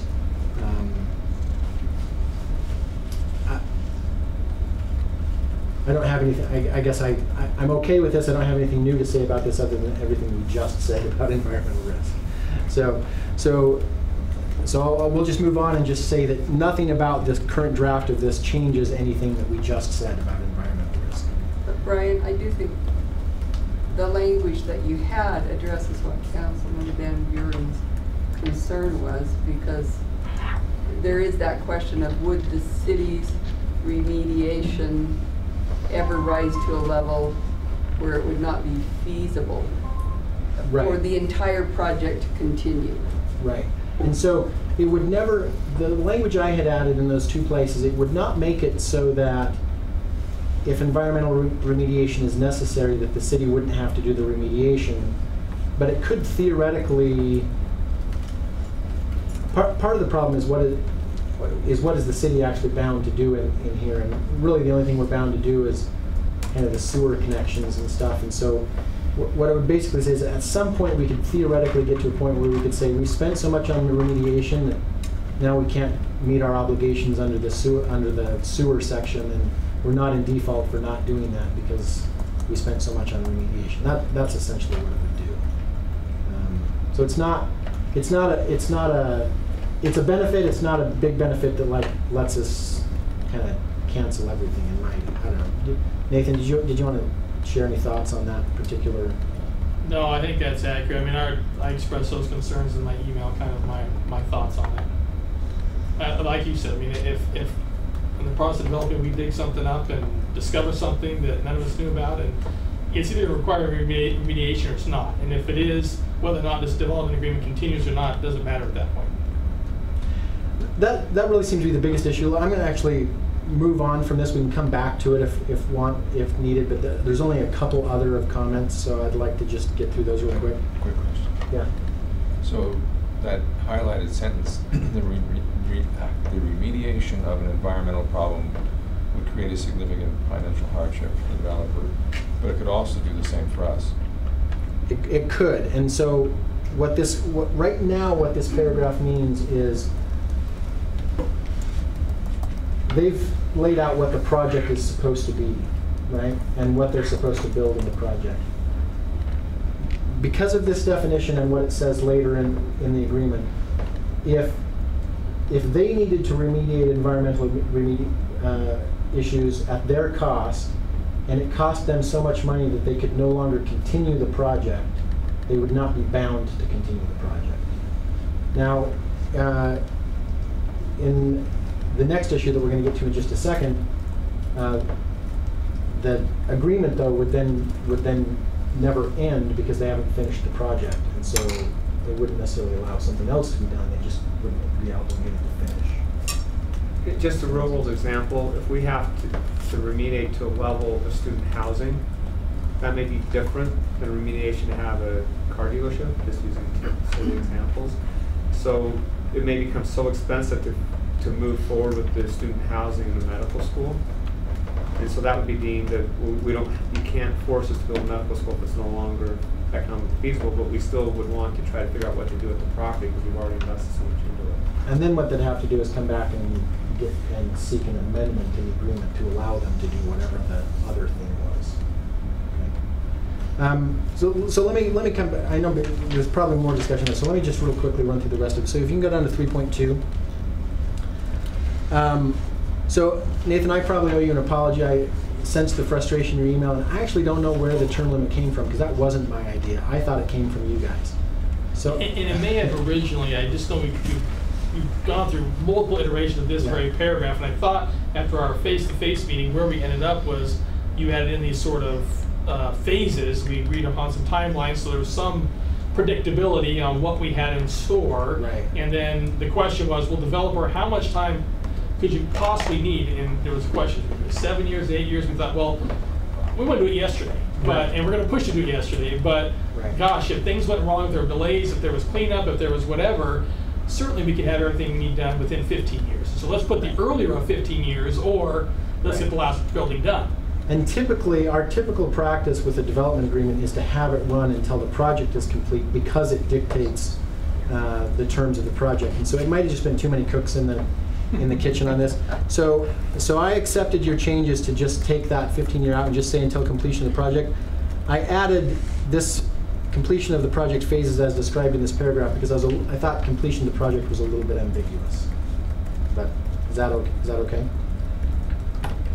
Okay, man, really, it's really, I think, essentially what you're saying, Brian, is it's going to kind of make, instead of being this, hey, this would be a great idea, you know, kind of, if we can meet these timelines, it's going to be more binding in my mind, right? Yeah, and the the timelines won't be binding. At least that wasn't my intent. My intent was the agreement lasts until you're done with phase 4. If you get to phase 3 and give up, the agreement still exists until somebody comes and finishes phase 4, or you come and ask for an amendment. So I would maybe suggest, I like your idea, I'd maybe suggest let's do that at the completion of phase 4 as set forth below. My concern is the way it's worded right now. I could read it as, hey, we've got to meet the first time, phase 1 timeline, the second, and those are not arbitrary, but they're ones we put in as, hey, this is roughly what we'd like to do. Okay, so until the completion of project phase 4 as described in this paragraph, does that work? Yeah, we're good with that. Okay. Just before we do that, and we're just talking about timelines for phases. I know they're not set. But John mentioned earlier about the moving of the whole timeline, and it sounded like, and I don't know if we have it anywhere or if it's going to come up somewhere else, that they would like to have the whole moved and playable like the spring of 2020. I think that's what, isn't that what? Yeah, I think you might have it. Is that in the rep sheet, Brian? I think we have that in there somewhere. I couldn't. Yeah, I was thinking it might have been the purchase agreement. I think it's in there, although I think, again, it's not mandatory. I think it's an aspirational statement. Yeah, that's what we anticipated having. Yeah. But I think because of the time of year it is and where we are on this, that I don't think that's real. Because I know the golf guys have said we need 2 growing seasons. Right. And I think it would be not realistic to include 2018 as a growing season. We're almost in August, and there's no way grass is going to grow much this year by the time all the excavation's done and all the building's done. Right. So 2 growing seasons will need 2019 and 2020. Yeah, so Brett, do you want to comment on that? And I don't care whether we make changes or not, but the only thing in the agreement that's currently binding is the provision that says if you're not done within 3 years, we get the property back. And we can't start digging until you say no matter how long it takes, you can't start digging. Until you say it's playable. Yeah.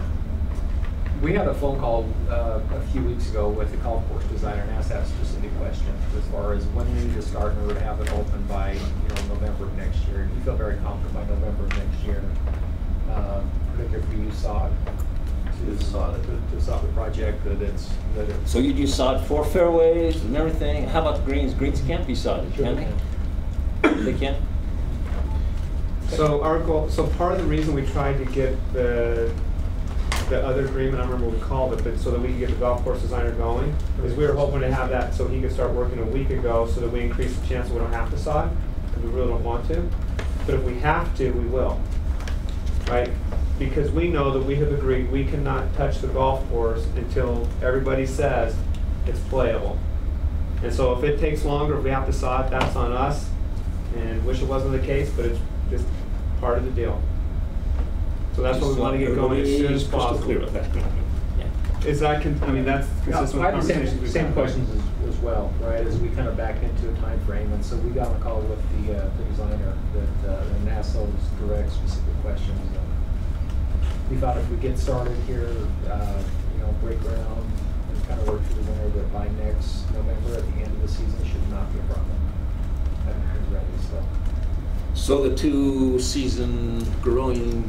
If it was brewery grass, isn't- yeah, if it was seed, I completely agree with you, but if with sod, a full season.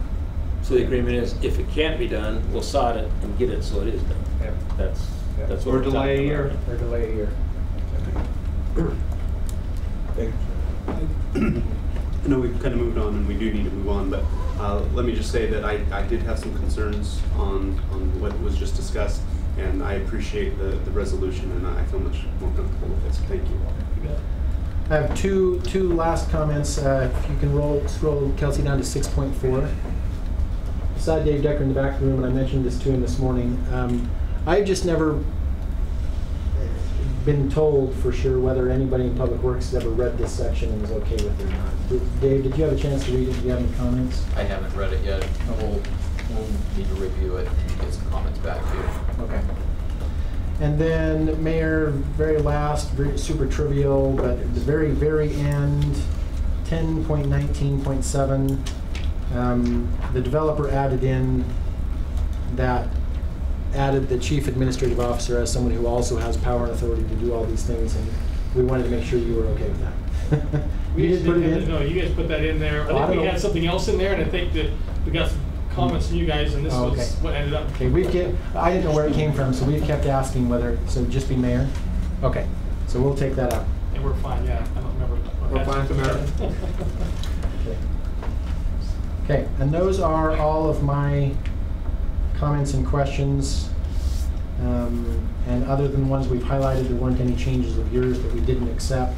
So, so that's my presentation. I'm happy to answer any questions that council members may have, even though I know we're running out of time. With that being said, we're bringing this back to the council meeting tonight for a vote. Dave, what are the chances of getting some information for that, for the water? Well, I think, I mentioned to Brian this morning, I think the biggest concern, and I don't know what we're committing to as far as the sewer connection, but that is my big concern is how exactly the sewer connection is going to take place. And we may not have enough information to give that to you tonight. Certainly if it requires any kind of survey or something like that, we're not going to have that information tonight. We have tried, Camille and I both have tried to the best of our ability to put limiting language that indicates that the costs are, the costs that are of upgrades due solely to them connecting are their cost. But, so that's really what I want to understand is if you think that language goes far enough as far as protecting the city's costs. So it's more about whether or not you think the language is sufficiently restrictive. But you guys are the ones with the expertise about what it actually means to provide hookups and stuff. So. Let me take a look at it and I'll see if I can get Brian some comments at least by tonight. So that would be helpful. So Brian, not being an expert in city government, my experience though is on corporate boards on something like this, as attorneys you went back and forth and you have like some cleanup language. I've experienced it where you bring the documents to the board of directors, and the board of directors in essence authorizes the CEO to sign it when that person and their team say that the doc, as long as there's no material changes to what's been discussed. Right. So like for tonight, let's assume we have to clean up a little language for that. How does that work in a city context with what we're doing here? We can totally do that, and we've done it often. It depends a little bit on what the council's level of comfort is. So the council has occasionally said, we're not going to authorize execution until we know that it's not a word is going to be changed because we're so worried about it. And they've very, very frequently in other instances said, we approve execution as long as no material changes are made to the deal points. So it's a question of what they're comfortable with. May I make a motion, that that be the motion tonight? The material changes section. I'll look at the resolution language and make sure that we have it. Well, let me have you make your motion first. So as I understand, you're making a motion that the resolution tonight be an authorization for the mayor to sign. As long as there's no material As long as there's no material changes. I'll second that. Yeah, discussion. Discussion? This is kind of a new thing. Whether we can get sewer and water, who's gonna pay for lift pumps? I mean, is that all specified? Because maybe we need to talk on that too. We haven't had public works even read what they're agreeing to. Kelsey, can you scroll back up to 6.4? I'm really concerned that we're voting tonight on something that we haven't even reviewed.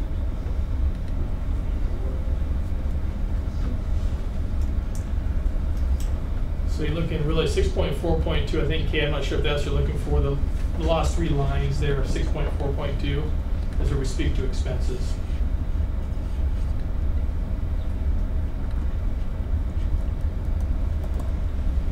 And then including the cost language was added by Brian to, I guess, make sure we capture some of the things that, subject to your review, that we're at least aware of.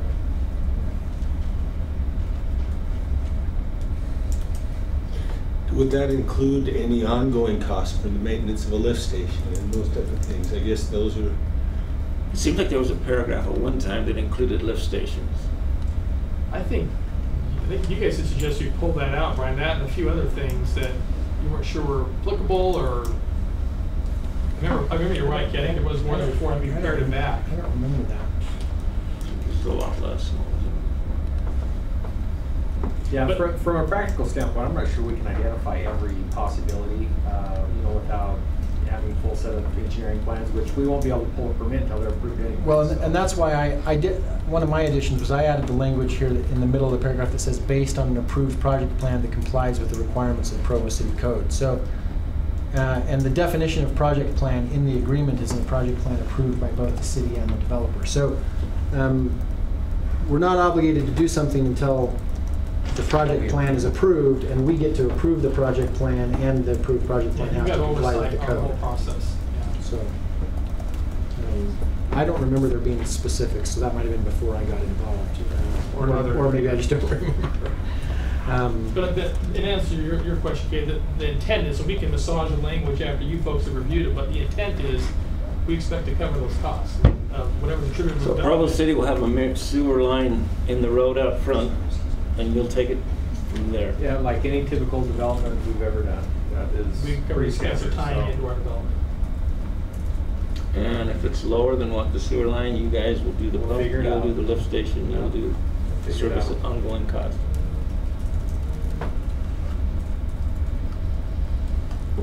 And we can be sure that's the case by the project plan. Right. Any other discussion on this? We do have a motion on the table. We'll call for a vote. Okay, those in favor? Aye. Thank you, David. That passes unanimously. Okay. Any other discussion that we need to talk about here? We'll bring it. It'll be back tonight. We'll look forward to doing the best we can, Dave, tonight. Helping us out as much as you can with that. And, thank you for all the work and the effort, Brian. Thank you. This has been, you've been gone, but you did a lot of work in the last. You can't go to Ruby for next time. Yeah. Next time I'm gonna. Thank you, everybody, for all of your hard work in helping us try to drive this solution. Thank you. Okay, we will now move on to item number 3, a discussion on amending PCC 14.34.350 regarding recreational vehicle storage and towing impound yards. Dave, you want to take this a minute? Sure. Can I make a request? Just if we can make up a little time with it, Yeah. that would be wonderful. This got put on the agenda because on South State Street, just north of Carpenter C, there popped up overnight an impound yard. Actually, there's 4 or 5 companies listed there, and It has several problems with it that drew the attention of the nearby property owners, both Carver Seed and Steve Curley was building just over the fence, a residential subdivision, townhomes.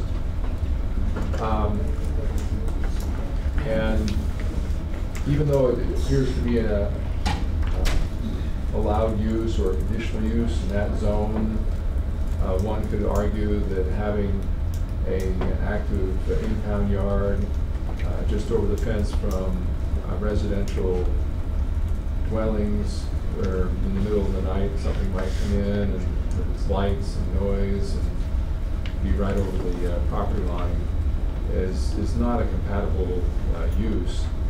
And so, you know, we could recommend a change of ordinance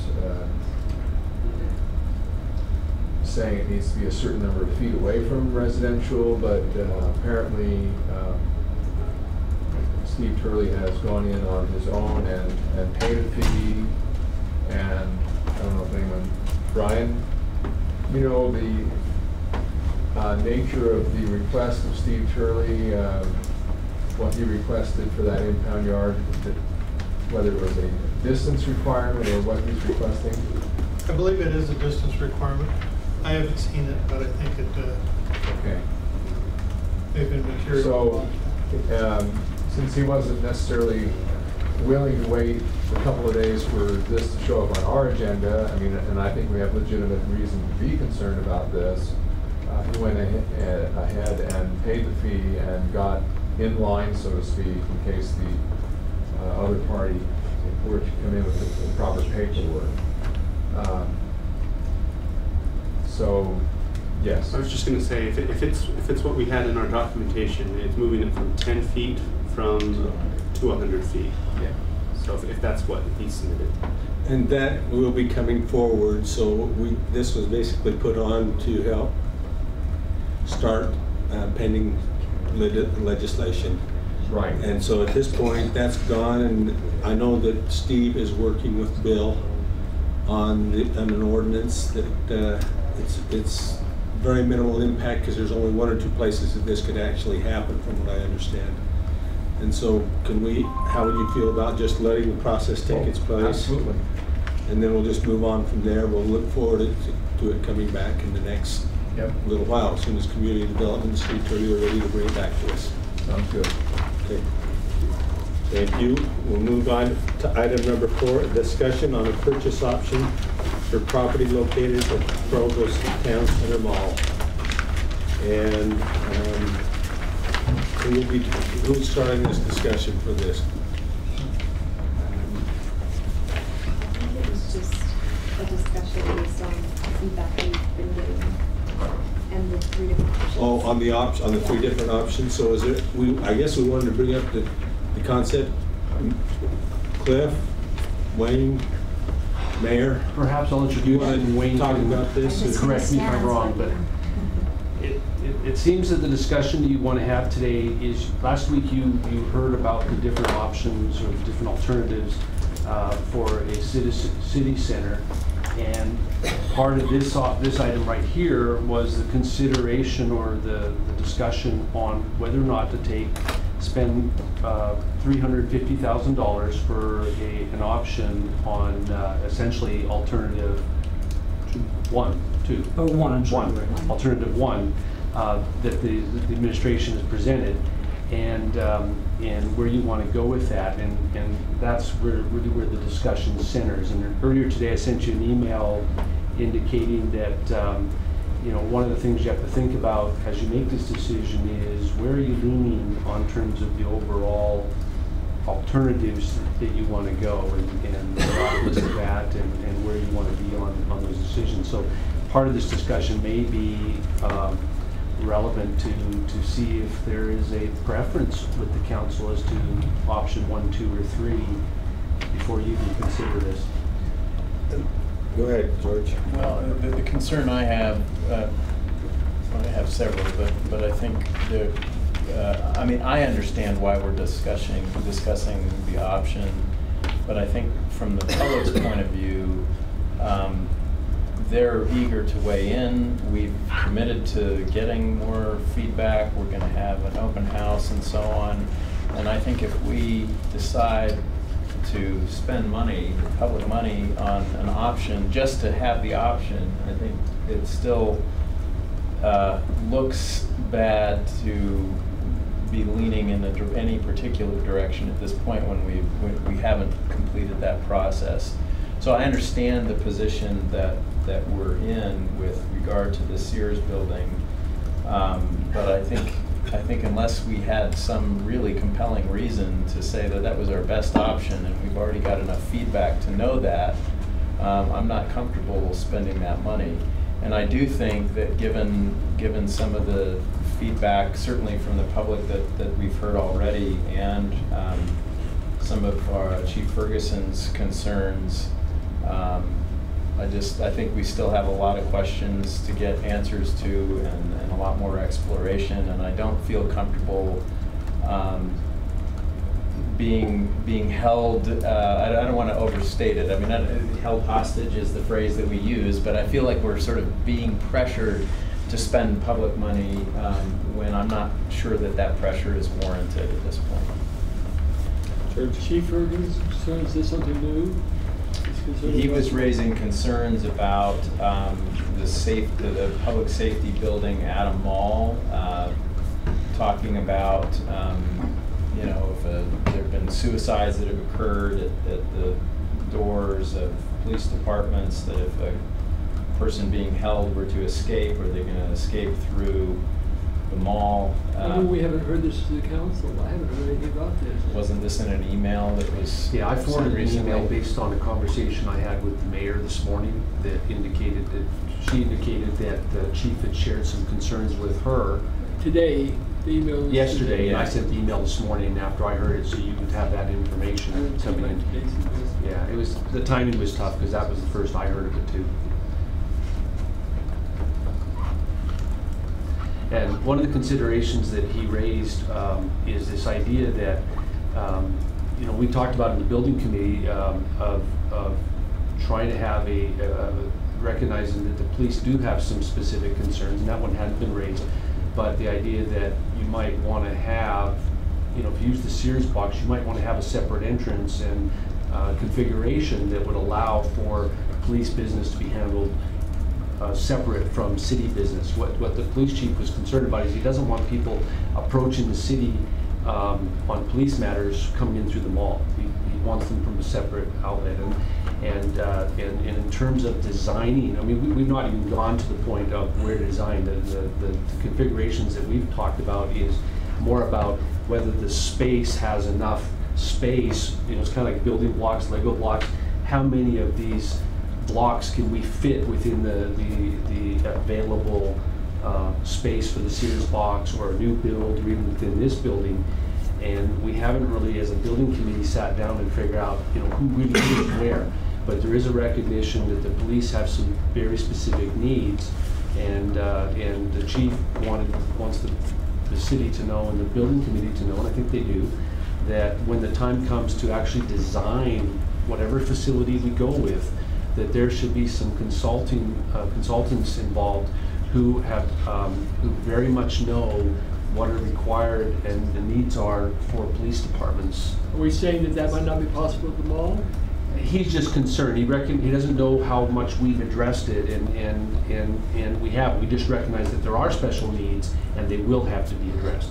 So as I said in the email, I said that he has these concerns and they need to be addressed, and I think my own opinion is that we possibly can mitigate them at the mall, but that question hasn't been looked at by consultants in this process so far. The word possible is always a big word. That's an impossibility to have a possible. It's got to be. I should have known that. Well, and I think I don't entirely disagree with you. What I do think though is that with respect to even if we built a new building, those same considerations would have to factor into whatever configuration. Yeah, but building a new building, you have more flexibility than you do in taking over an older building in a current location, I think. Well, especially since we're talking about its own building, right? The public safety. Potentially, right, yeah. I think the good thing about the Sears space is there are actually 5 separate entrances today that go into the Sears box. And so the idea of creating a separate entrance for police is not a particularly difficult constraint to meet. Right. It's not like you only have one way in, one way out.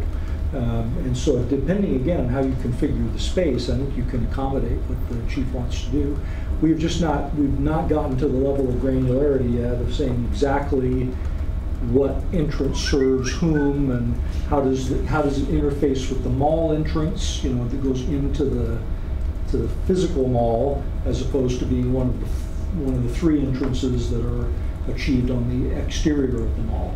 And so again, I think there's plenty of room to address those concerns. As the mayor and I chatted about it, what we have advanced is the idea of bringing in the consultant that did the police space needs analysis and having them confer with the architect who's working on the concept for the mall, assuming we would move forward, to ensure that we're addressing all the specific public safety needs. And that's certainly doable, and we would do that in any of the 3 scenarios that we're talking about today.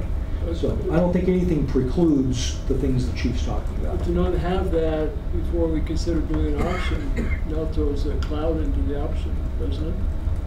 Well, again, I think I'll come back to the discussion we had last week, which was the whole idea of the option is a mitigation of risk, and you have to, like every decision we make, you have to weigh the risks of something good happening versus something bad happening, and so let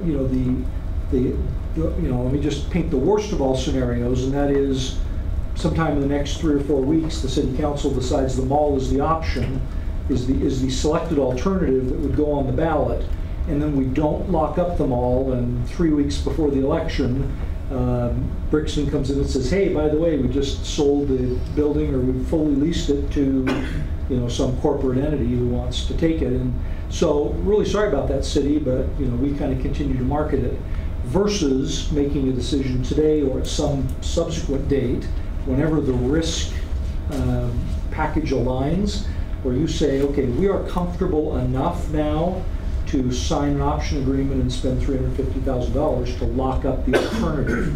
And where that happens between today and the November election is really, it's a judgment call, and the risk slides as time goes by. So again, and let me just remind the council, and if you're feeling pressure on this, I hope you don't feel pressure. We initiated the idea of the option agreement with Brixton. It wasn't the other way around.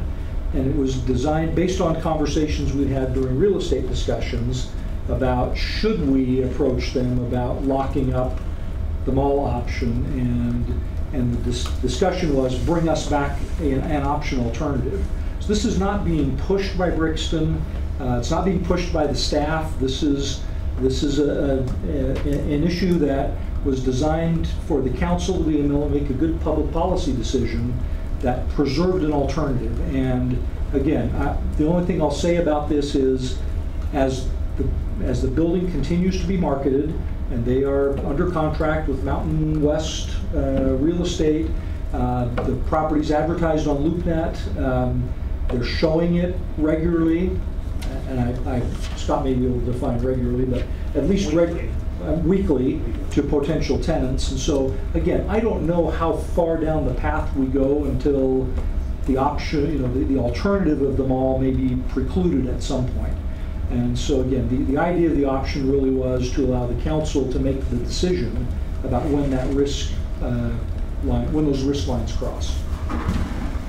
Dave, I appreciate the comments earlier by both gentlemen.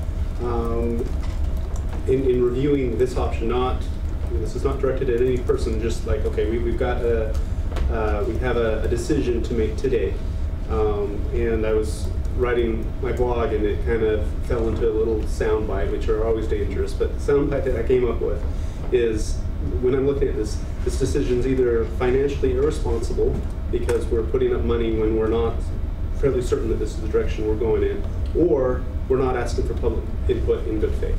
it's one or the other, and neither is what I'm not excited about either of those two options or two ways to look at it. Again, I appreciate the comments and the risk and understanding that every day that we don't have this option in place, there is a risk that this no longer becomes, that the mall no longer becomes an option. In my estimation, we have to make a decision on what will be in the bond question on the ballot in 4 weeks. Maximum of 5. 5 weeks. Yeah. 4 weeks would be preferred, just for the bond. Well, the next council meeting is 3 weeks, and then 2 weeks after that. But we need a decision by the 21st, because I think the deadline is the 22nd of August. We're really pushing the envelope. In fact, our suggestion would be that you might even think about holding a special meeting on the 14th, just for this purpose. If you need beyond the 7th. And so my thought is because of how I evaluated that, my preference would be to wait until we've made that decision, which option we're going forward with, and if it's the mall option, at that time we would then purchase the agreement if it's still available, to purchase the option. To me, that's what makes sense. George? Well, I've made that decision, and maybe I'm wrong. I think I'm elected by my electorate to make our decisions based on information that we've been given over months of time. And to have the best option perhaps go away, to me, is just hard, because the other two options I've had to be the mayor of the city before, and to have the city run from literally no quarters, the disruption that it's going to cause if we try to build on this side, it's going to be so great in my mind, and the cost difference. I had Jordan Tanner call me, just railed me for even considering moving it.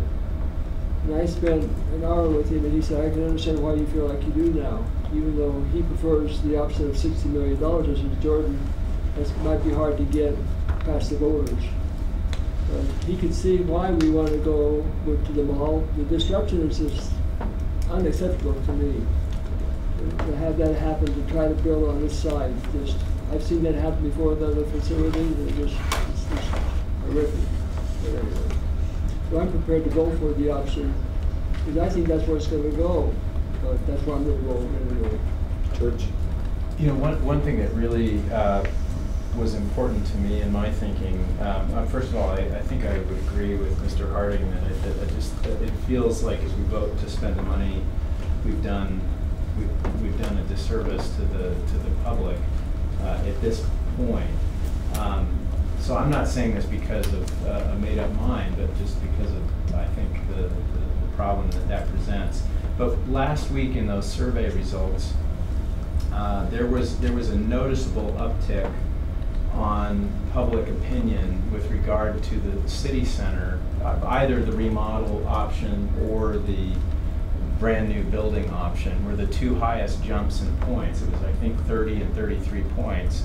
The jump on the Provo Towne Center was only 20 points.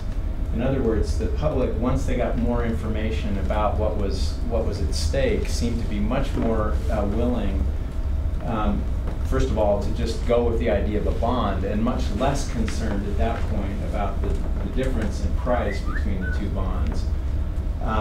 So that seemed to suggest to me that there's a lot more movability in terms of public opinion on this, as long as the public is aware of the desperate need that we're facing and the logic of the project. I think at that point, it seemed to me that the staying downtown seemed to become a higher priority in those survey results.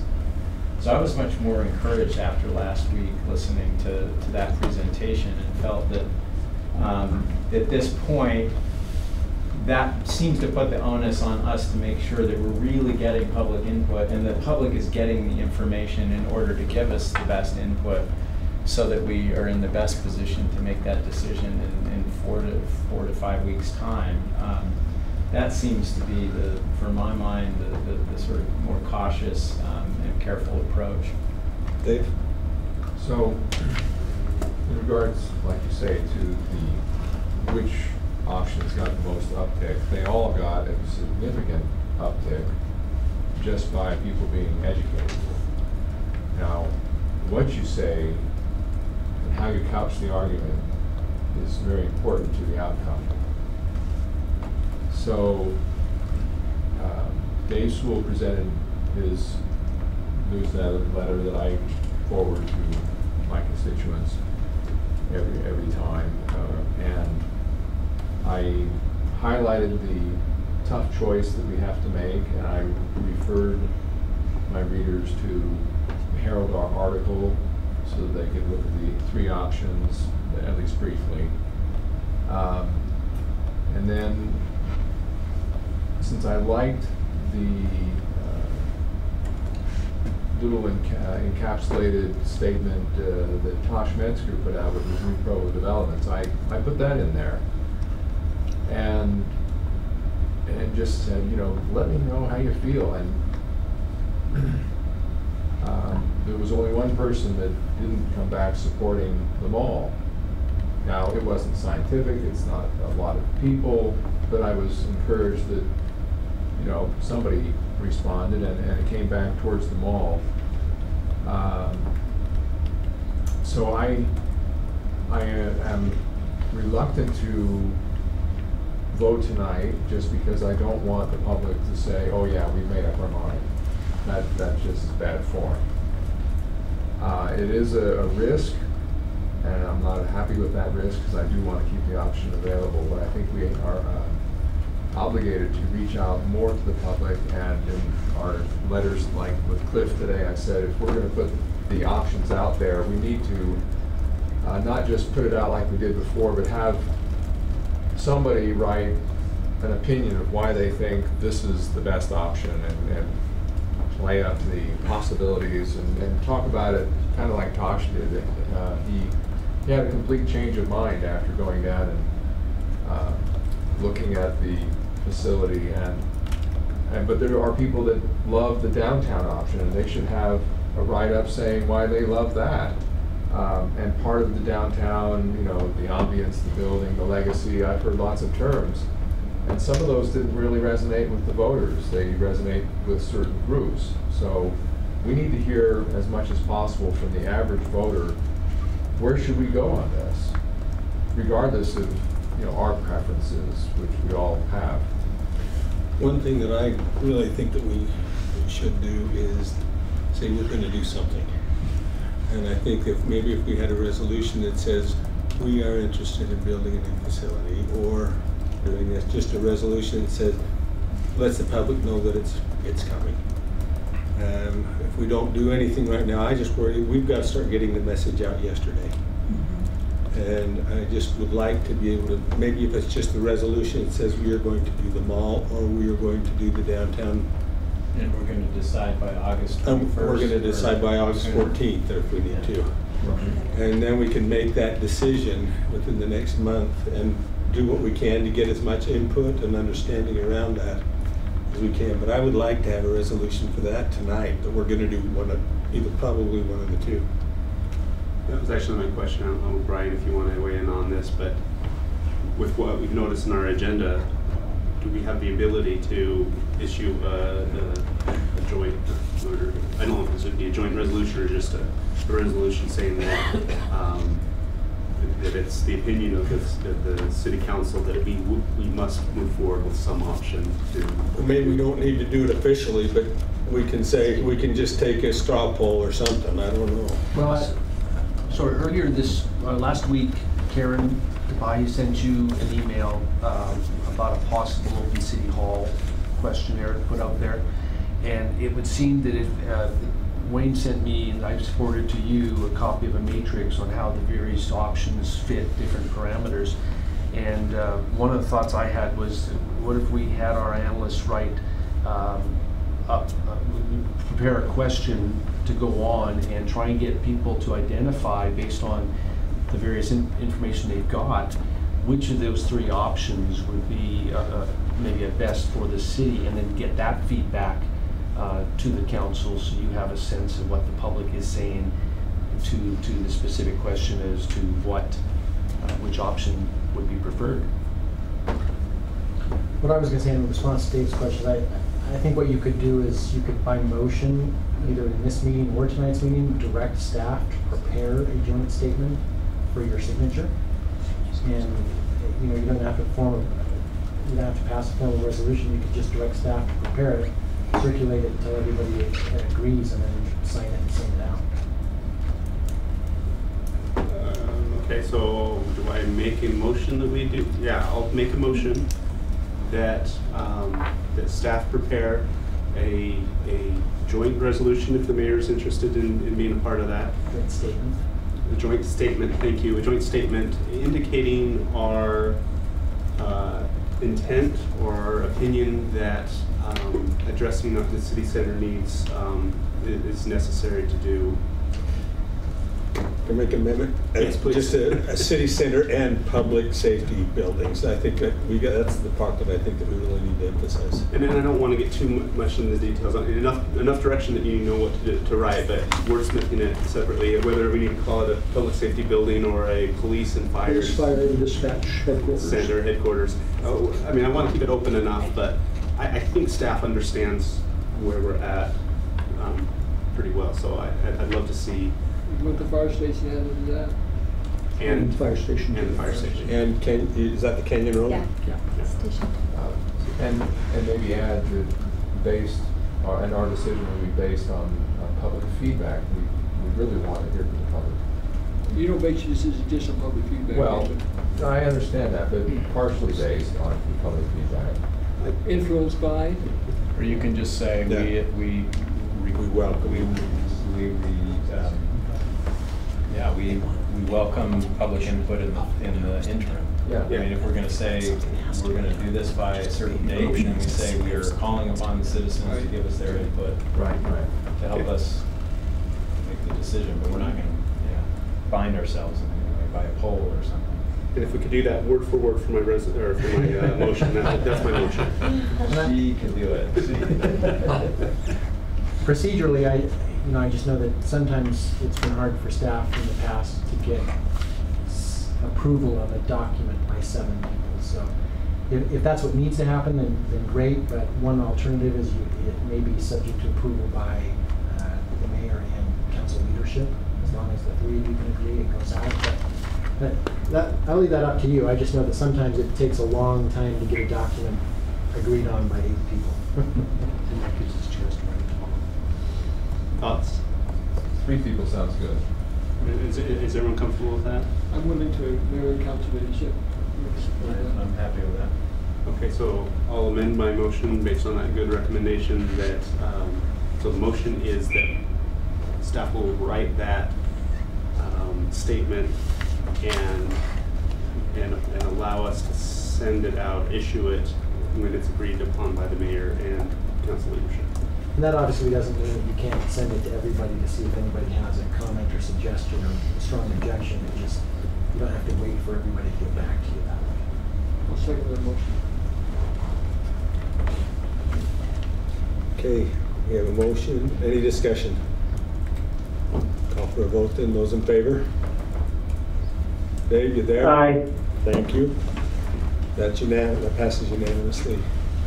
And we will look forward then to the further discussion tonight on the option financing that we will have the opportunity to discuss and potentially vote on that tonight. There is a motion on the table to,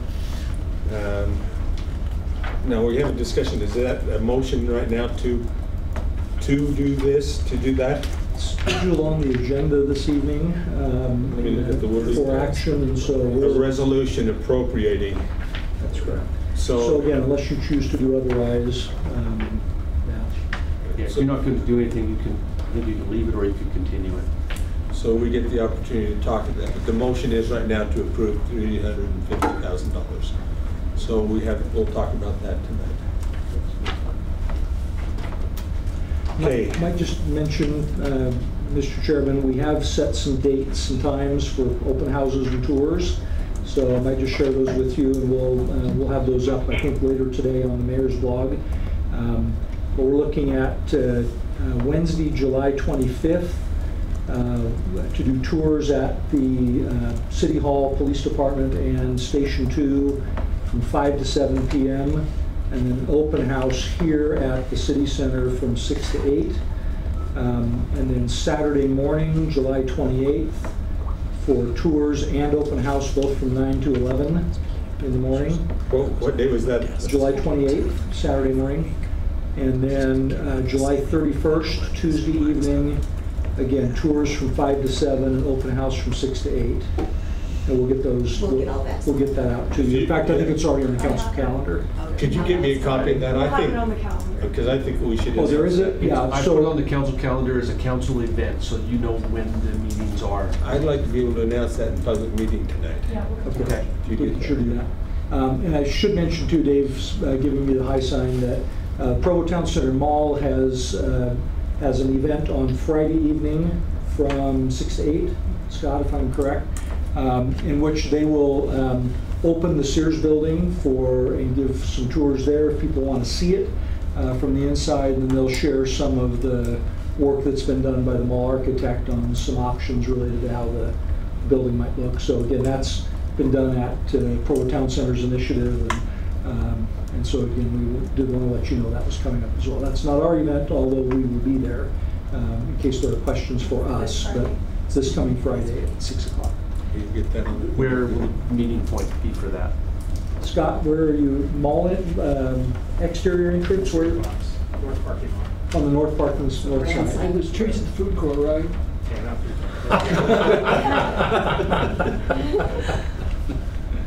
Yeah, so north entrance, so that's the, it's the upper level entrance on the north end next to the small north parking lot. Okay, thank you very much. We will announce those things tonight at the council meeting.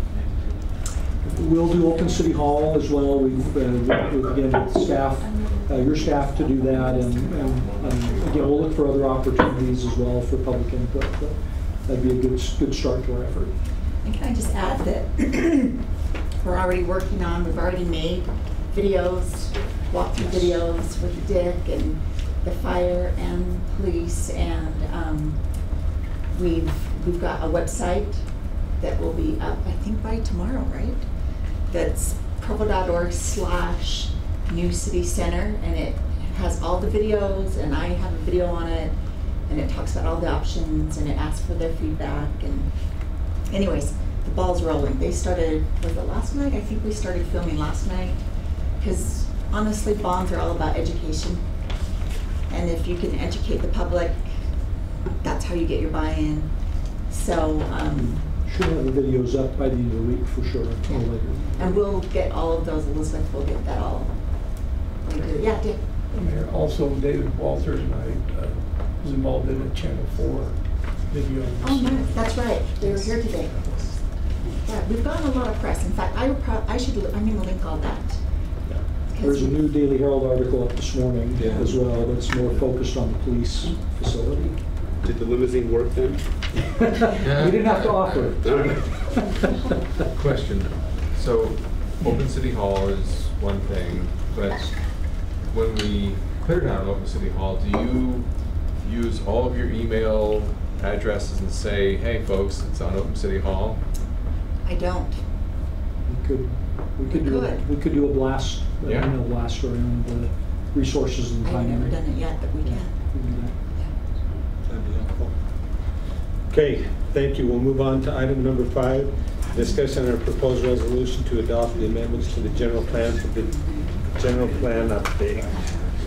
Plan text. I better make sure I say the word text. So, Cliff? With your permission, I'll just work from here. Yep. So the general plan update, general plan amendment is a culmination of many works by city council members and staff in the council office and the community development departments. Our outreach efforts have included public consultations on possible updates and changes from Vision 2030 to a Vision 2050. We've done multiple requests for comment on Open City Hall, specifically to the neighborhood program folks, to the broader public, and to, we even had a round where it was just council and staff and the broader city staff. It's been reviewed at various stages by the council committees, the Transportation Management Group, the Planning Commission, Housing Committee, Policy Governance Committee, and where we are today is what I'm hoping our objectives today are to request that council approve an amendment to the general plan that consolidates the various sections of the current general plan and aligns these with Vision 2030, which was adopted after the last substantive update of the general plan. It updates or eliminates some language that no longer applies or that needs to be added. The other goal is to address council members' questions concerning the process and the content of the proposed amendment to the general plan. And as you'll see, we're going to request a text amendment to the land use chapter based on the adoption last week of the 10th neighborhood plan.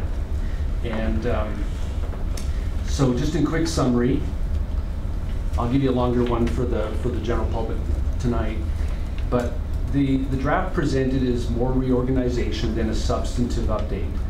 The amendment aligns the general plan with Vision 2030 and incorporates vision statements into the general plan along with relevant goals and objectives from the vision document and implementation steps from the general plan.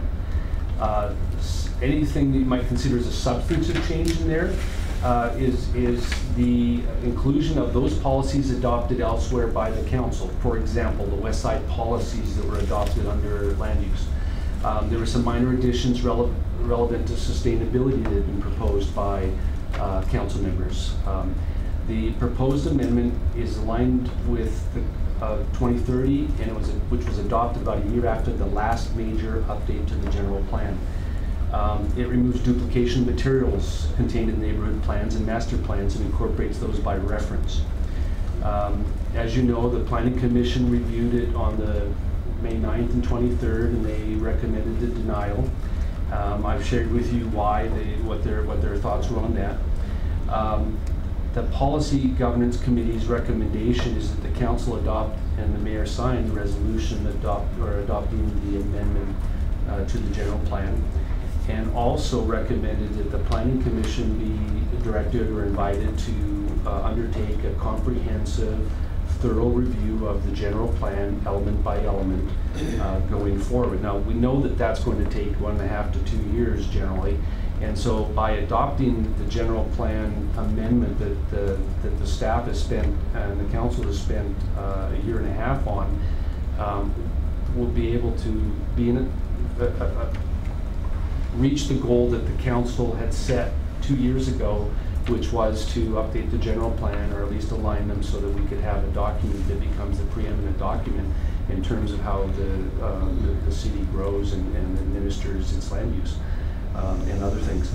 And so let me show you the kind of thing that we talk about when we're saying that we want to incorporate by reference things into the general plan. Kelsey, can you bring up the TIMP document we sent you? Sorry, I know it's here. There we go. Yeah. Okay, so if you go down to this portion here, this is what the current draft of the general plan amendment reads. It talks about the 10th neighborhood. It's largely the language that was in the original general plan. If you go up a little bit to the top, you'll see that Joaquin neighborhood, which already had a neighborhood plan in it, is just a very simple blurb about what is there, and it incorporates by reference the plan. So go down now. What we're proposing to do is essentially a text amendment to the section that's in your draft to remove some language and change some language, and then go back down. And in the end, the paragraph that currently is in the draft before you would actually be changed to this paragraph with the 10th neighborhood plan incorporated by reference. And so we're looking for a motion from the council to, we can do that here, right? Approve the language change here, Brian? Yeah. So a motion change to change the 10th language to this, basically this paragraph as presented.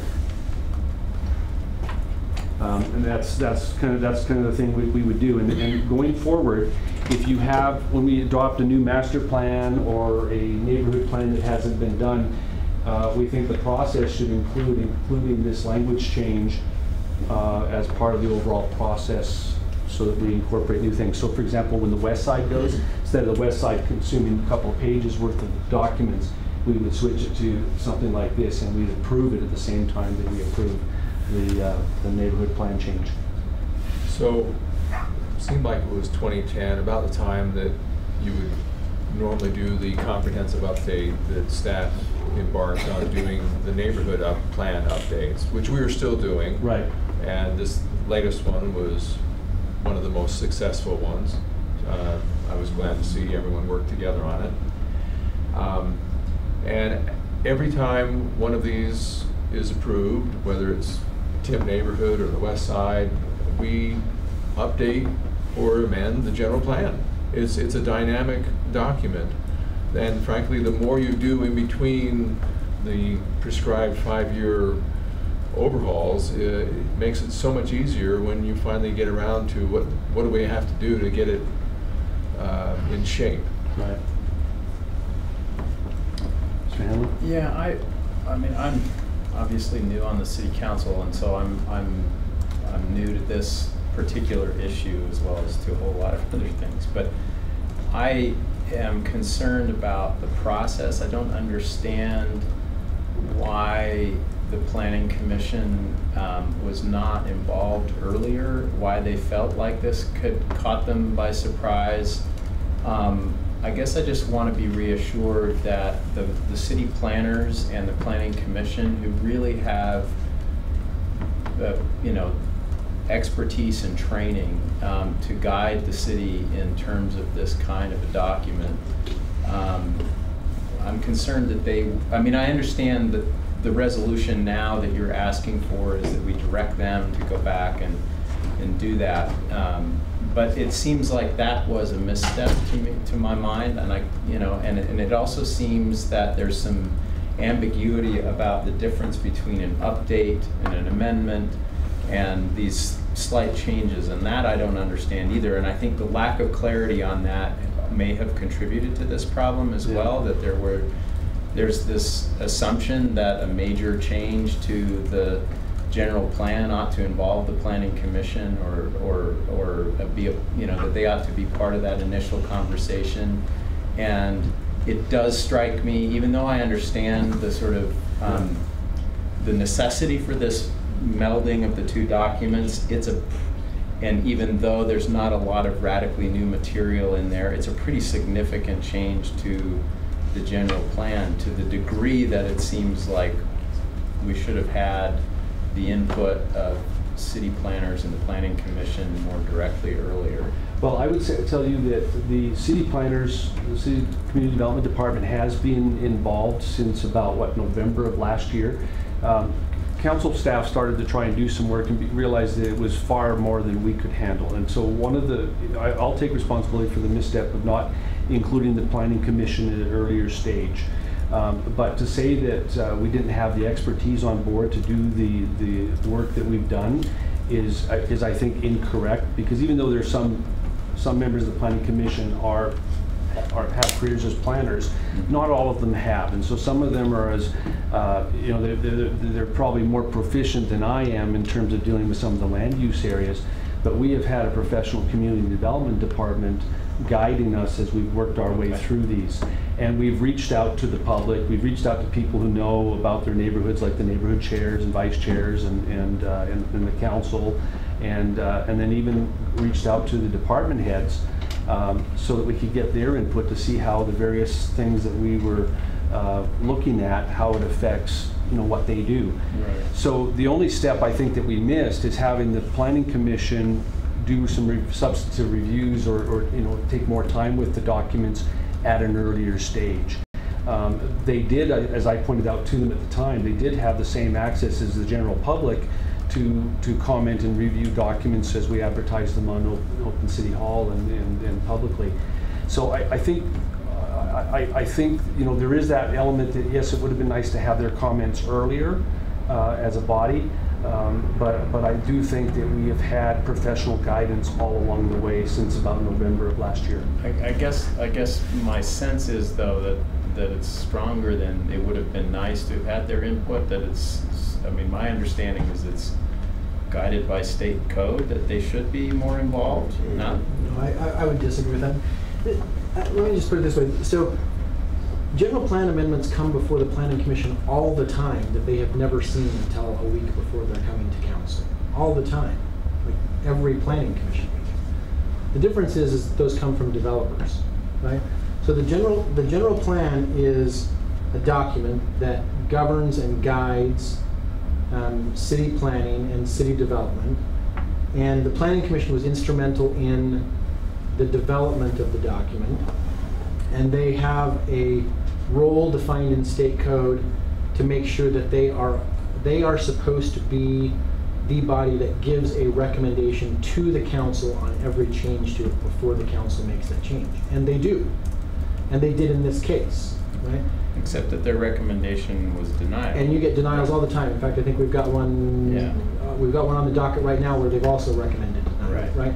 So it happens all the time that they get applications for amendments to the general plan that they've never seen before and didn't have any involvement in until they show up on their desk and consider them in their This was the entire document, Brian. It wasn't. It wasn't one thing that they could tackle in an hour. I agree with that, but I'm addressing legalities, not political practicalities. Right? So I just want to make that clear. I'm just saying that state code does not say that. It doesn't create a threshold that says if you're making more changes than X to the document, the Planning Commission has to start. Okay, well, let me just ask the political question then. I mean, I just feel badly. I want goodwill between the Planning Commission and the City Council. I don't want them to feel that we don't want their input. And so, I mean, are they comfortable at this point? Do they know that your recommendation is that this is going to go back to them and they're okay with that? I don't know how much they know about that, but we did indicate that, you know, they knew when they denied it, some of them came up to us afterwards and they indicated they know that council may adopt this with, you know, even though they recommended denial. And that goes both ways. There are times that they recommend denial and the council approves. There are times that they recommend approval and the council denies. The Planning Commission is an advisory body to the council, and the council will make a decision in every case as to whether or not to accept the recommendation or to make their own. And Gary, how much are they expecting it to come back? Because I think they are. Yeah, you want me to come up? Come on up. Join you. While you're coming up, David, you want to make a comment, David? Yeah, because my comment actually addresses this. Okay. So I have, well, first off, we don't have any commission members. They were invited and number weren't able to attend. Yeah, some are watching it, is my understanding. Okay. And the chair sent out an additional email inviting anyone, but she wasn't able to make it. She sent her apologies and asked if anyone else was able to. So I was just checking. I spoke with three commissioners, including the chair. Our chair spoke with three different commission members. My characterization of those conversations, they all agreed with what we have talked about as far as what their concerns were. We talked it through. I talked it through with the three that I spoke with, and you know, they were still comfortable with their their recommendation. None of them was like, oh, I wish we had recommended something different, and it was a unanimous recommendation. But they all also agreed, at least that they understood at least where, when I told them that I expected to vote for it, and they understood why. The one concern that I agree with, I appreciate Mr. Schrack taking responsibility for it, but I feel I've been involved enough that I share some of that responsibility. I think others do as well. But the time to review, you know, this was not a few lines that often come before us with a developer. I mean, this is a large, even though there's not much substantive, but there's a whole lot of the volume of the changes are large, and so to give them the 2 weeks or whatever You know, I think we should, I hope we learn from that and do it differently next time. But where we're at now, I feel the best step forward, the best path forward would be to approve it tonight, and it puts us in a much better position to initiate a comprehensive update. Which will, the first call is to the Planning Commission and Community Development. Gary, I don't know if I should say this, you told me if we turned it over to you today, if we denied it and turned it over to you today, you'd take this document and use it anyway? Oh yeah, yeah. So you have a major update to the general plan. And in this one, for a long time, we know the council has two documents out there, Vision 2030, which the council's approved, and the general plan. There's been a desire to incorporate Vision 2030 into the general plan and just let the general plan continue forward as the main document the city has. And that makes a lot of sense, and we don't have any problem with that. We agree with that. Also, in our general plan, we do have some things that needed to be reorganized and be simpler and easier to administer into the future. So with the major update to the general plan, what I would say is you haven't seen it yet, neither has the Planning Commission. It hasn't happened yet. What you really have is primarily 95 plus, or it's probably higher, but of this is just merely taking a reorganization of the plan. And in hindsight, even though we try to talk to people, say, look, this is primarily a reorganization and we're taking some 20, 30 things and putting them into where we want to go. And then the substantive review will come later. That's hard for people to get their arms around because it is such a large document. But in my mind, this is merely administrative paperwork moving things around. If the council, if you were to say tonight, not approve this, we would still start the substantive review with the Planning Commission. It's still going to happen. And we've been telling them that for, frankly, quite a while, for well over a year. Okay, this is, generally what we're doing, but, the size of the document can. We'd start there, and then we would, the Planning Commission, they don't write things themselves. We always give them a draft to react to and get moving. The draft we would give them to react to is the one you have in front of you. So it doesn't matter to us from a planning standpoint whether you approve this or don't. We will be starting the substantive review of the general plan, which has not happened yet and which has not started yet. It was what we've done up to this point is a reorganization and bringing in some elements from 2030, and the amount of material that is changed from a substantive standpoint, in my mind, would be a minor change. It's not a substantive review, but we're going to be starting it. So tonight, approve, don't approve. In a month, we're still going to be doing exactly the same thing with the Planning Commission. I just wanted to thank you for the hard work and point out for those people that don't necessarily realize that you wear more than one hat.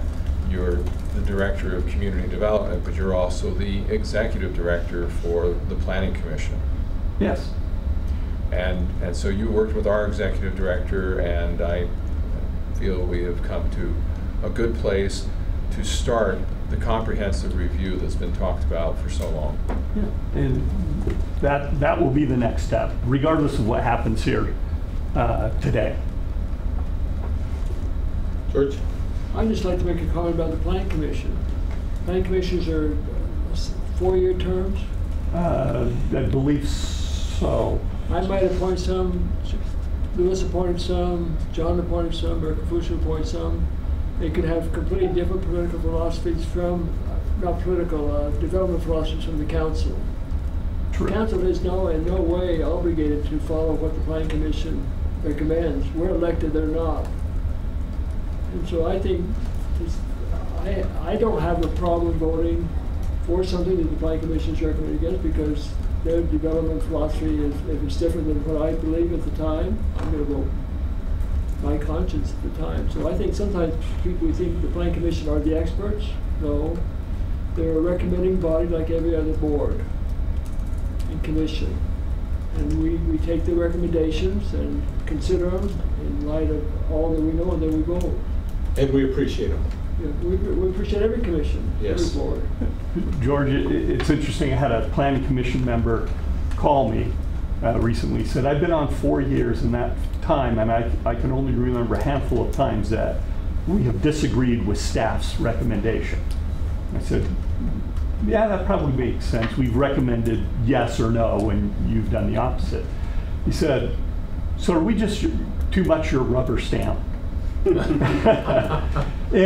I said, you know, that's a danger we need to be aware of, and we want you to take our position in our staff report seriously and seriously consider what we have to say. But frankly, we don't lose sleep when we go home at night if you disagree with our recommendation, because that's how the system is set up. We make a recommendation to you, we do our best, but you may see it differently, and it's okay if you do disagree with us. And it's okay if we disagree, the council disagrees with it also, right? Absolutely not. No. I misspoke. Absolutely yes. Oops. Freudian slip. No, that's the way the system's set up. We give our professional planning opinion to the planning commission. You saw it, staff, we viewed this as not a substantive update. You have some planning commission members who do. There's a disagreement. It's okay if we disagree. We will be going back later and doing what I considered now to be a robust, intense, substantive update that will take well over a year to do. Just not be disagreeable. We can disagree. Yeah, we can disagree, but don't be disagreeable. Incidentally, as part of the process, some of the community development staff actually wanted to make more substantive changes, but we wanted to keep the process to aligning with the 2030 and trying to streamline the document. So earlier you mentioned, well, you know, whether we pass it or whether we don't pass it doesn't really make a difference. You're going to be starting from this draft anyway. To me, and I think we've already talked about this, but to me the difference is right now we kind of have these two governing documents that sometimes agree, sometimes don't. And if we pass this for that year and a half, 2 year interval until we pass the comprehensive update, I feel much more comfortable having this in place, a single document that is aligned, than where we're at now. So to me, there's a good reason to pass it. I don't have strong disagreements with that, and I certainly, you know, but I do feel uncomfortable knowing that it doesn't really matter whether I approve it or not. I mean, so then it just sort of feels like this isn't really a substantive discussion at all, which tells me again that maybe there was something procedurally wrong with the way this was set up to get to this point. But that's just a one voice and a minor complaint, and it's not going to, and it's not certainly not an expression of lack of support for your effort and for the need to do what we've done up to this point, and the need to keep moving forward on this. So I you know, echo the words of appreciation, and I'm reassured that you've had conversations with the planning commission as I have, and I feel that that's important that we keep that. And it's not because I want to give them more power than they should have or something like that, but I do think when there's a massive change like this and there's a unanimous vote against it by the planning commission, it raises concerns to me. And knowing that their concerns weren't just about substance, but maybe even more so about procedure. I just think that's been duly noted. I think we've learned from it and we'll move forward. But anyway, just so people understand where I'm coming from. Just a quick note. Often when the planning commission or the council is not comfortable, doesn't have enough information, has questions, you simply continue the item, which would have been an option. But that's here nor there now. But I do feel comfortable moving forward. I spent 3.5 years as the final head of the Task Force 2000 that was instituted by George Stewart to redo the plan after 20 years. And after 3.5 years, we presented it to the planning commission, who had had zero involvement. And they took, I don't know if they continued it or how much time they spent on it. I don't know. That was before. Yeah, but you know, there was a process, and it was a citizens committee, and then it was presented, and they had a choice of taking as much time as they wanted to before they decided what to do. So I'm comfortable at this point. If any of them feel slighted or whatever, I don't want to, you know, deliberately slight them, because we do value their service. There's one thing we did have, we were in a unique position in Provo City with 2 visioning documents, and that became kind of a challenge at one point. So again, this was just a purpose of bringing it all together. Procedures, there isn't a procedure necessarily to follow 2 visioning documents, how to do that. And so basically it was an awkward situation here that we're trying to remedy and fix and bring it into compliance so we can go to work. So we have the request, the first request then, if you have no more questions, is for a motion to incorporate the changes as recommended on the Timp neighborhood. So moved. Mr. Chair, may I ask a question? Yes. This question is for the administration. My understanding is that in about a month or so, we're going to be moving ahead with a comprehensive general plan update. And I was wondering if the administration would see value in using that month to see if the Planning Commission was interested in sharing their comments on this reorganization, if they were willing to confine them to a document that has reorganization as the goal, and not getting started on a major redo. So that's my question. Do you think there is value in giving them a quick look? My main concern was just that we didn't get any comments at all on the document from them. They just denied it on the basis that they didn't really have time to look at it. And so anyway, that's the question. The organization of the general plan is on the table. And so the Planning Commission can make any changes to the organization. We're starting, we always start with a draft with them, and this would be the draft. And if they, as a body, want to make organizational changes, we work with them through that process. And that's happened on every major general plan update we've ever done. There's been some organizational changes. This admittedly is much larger than previous ones, but it is on the table. And in the next month, we will be formally talking with them. Okay, now you get your substantive update. How do you want to start? The last major update we did, frankly, was not too much unlike the process on the reorganization we just went through. As staff, we went out and met with a lot of stakeholders, got input, came up with drafts and submitted them to Planning Commission and started from there. They then held a couple of public hearings and went forward, and staff did it. This Planning Commission is talking about that they would do more open houses and be involved with them. And so we'll figure out here in the next month or two exactly what shape that will take. And yes, any reorganization from the draft we have now, if the council is to pass this, will be on the table. I think the biggest concern that we had around this document had to do with the housing. And I know that that's going to take the greatest amount of time, and we'll look forward to letting them deal with that at this point. And part of the issues that will be addressed in that are the very issues that council's been dealing with things under zoning and housing, rental dwelling ordinance, definition of a family. Those kinds of issues are really at the core of what we've heard from anecdotally from individual planning commissioners as to what they had concerns about.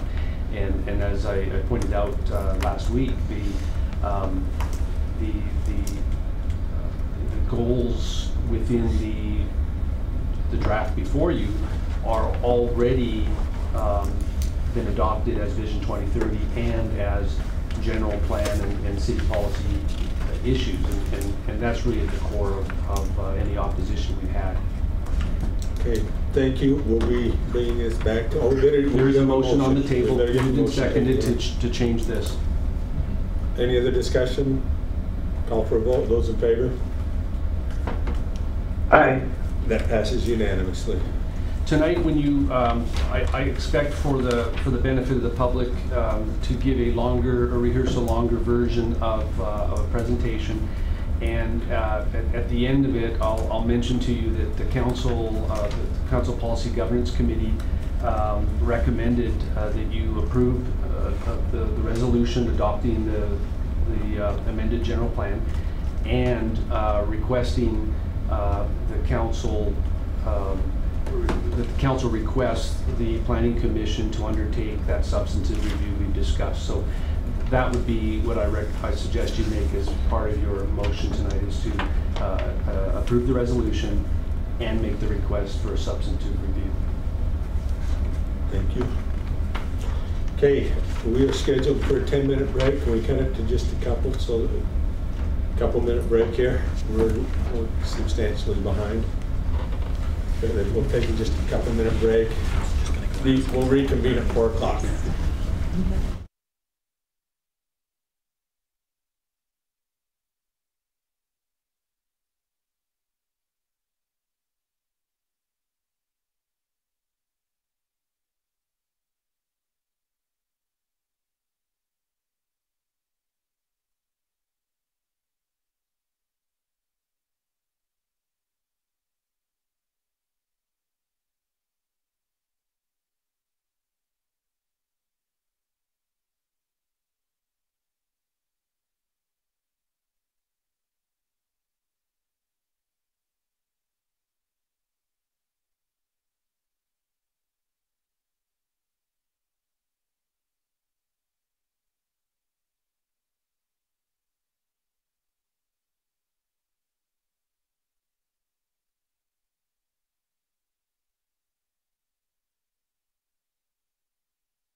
We'll move on to item number 6 now, a discussion of an ordinance amending the general plan regarding a designation change from mixed use to industrial for 14.17 acres located at approximately 1400 South State Street. Austin Corey, he was here just a second ago. Where'd he go? There he is. Austin will present. Yeah, I heard Thank you. Great. Well, I'll make this quick. I know you're behind on the time a little bit, so just real briefly, I will make one correction to the noticing that's been given to you. The noticing that's in there mentions that the request is for 14.17 acres. The subject property that we're talking about is the entire Pro-Still property. And originally when the application came in, that's what was mentioned. During the Planning Commission meeting, Mr. Turley requested that he only wanted the request to apply to the vacant portion of the ground that he's under contract to purchase. So that would be what's reflected here in the red outline, which is roughly 8 acres, according to him. We haven't got a legal description to necessarily match that or anything, but that is one correction and one change to the language. So what you have before you on the left-hand side is the current general plan. That orange color is mixed use. The language in the general plan specifically talks about the focus of that mixed use being for housing, meeting housing needs. This is what's been in the general plan since 2010. Prior to that, it was listed as commercial all the way back until 1997. And previous to that, it was industrial for the general plan. The effect of what has occurred, though, is in the 1997 update to commercial, in the 2010 update to mixed use, there was never actually a change to the zoning that was on the ground. So at the time, this zone, which you can see now on this side, shows up as R110, and many of you will remember this since it was just a few months ago that that was zoned R110. That remained industrial all through these, regardless of the recommendations of the general plan. There's a hesitancy in Provo to do what's called pre-zoning, property where you didn't have a plan in front of you but applying zoning. When the 2017, or in 2017, March, the council saw the Southeast Neighborhood Plan, which reaffirmed this mixed use designation that's currently in the general plan, gave a little bit more detail to it, and made a recommendation about how that could develop. That was approved and adopted by the council, like I said, in March of 2017. Shortly after, I think, if my memory serves me right, I think it was about September of just last year, this was brought before you with the initial application had suggested zoning at LDR to get rid of the M1 zoning, reduce the potential of additional industrial uses going into the area without entitling it fully for what the Southeast plan envisions for that area. So that was done in September of 2017. The request that's before you is from the applicant, Mr. Turley. Like I've said, this red area here is the area that he's asking to revert the general plan back to industrial. He's not given a whole lot of indication about exactly what he intends to do. During the Planning Commission meeting, he suggested possibly some construction type operations. The neighborhood met over this. They weren't necessarily real favorable, especially considering the history that I've just given you and the intent of many documents that have suggested that they really envision this area moving forward to something different. This is an image of the Southeast plan, which again is a little bit more refined. We talked about even some specific zoning that could apply down in this area that's being requested. Primarily, the main question is staff has noted that the application doesn't really provide enough information for staff to analyze and give you anything beyond we don't know if this would actually be compatible. So based on that, staff recommended that the general plan amendment be denied because the existing policy documents seem to be working for us. and the applicant has not provided anything to contradict that opinion. So he's provided no evidence as to why he feels that this is a more compatible or a more compelling use for the area. So hopefully that was quick enough for you. Any questions? You'll hear from me again tonight. So I think I know the answer to this, but just want to make it clear, make sure I am understanding it correctly. This is a request for a change to the general plan map. It is not a request for a general plan text amendment, and so there would be a conflict there. And it is also not a request to change the actual zoning or zoning text, correct? Correct. Yeah, and in order to change the zoning, they have to change the general plan anyway. I guess this would be speculation, but my understanding would be that if the general plan amendment were approved, you'd see a zone change application fairly quickly after that. He's wanting to ask the question on the general level before. Thank you. So I had a call from Craig Pay, who owns the property just south of what is being outlined in red. And he also owns property further south, just south of, there was Bear River that we storage went in, and there's a piece of vacant property there that's going to be built as housing, and then there's some existing storage units that they own in the family. But anyway, Craig Pay calls me up and he said, I just want to let you know that I'm adamantly opposed to what Steve is wanting to do, and I am totally supportive of what the council has been doing to try to bring housing to South State Street. Say that last part again. That he supports what the council has been doing to try to bring housing to State South. Street. Okay. Yeah, and he also is supportive of that road that would go north and south. Well, not quite north and south, but would follow. It runs along the railroad tracks. Yes, there, yeah.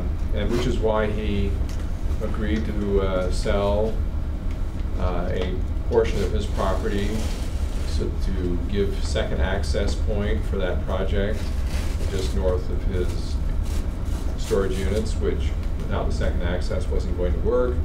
But he said it was in his best interest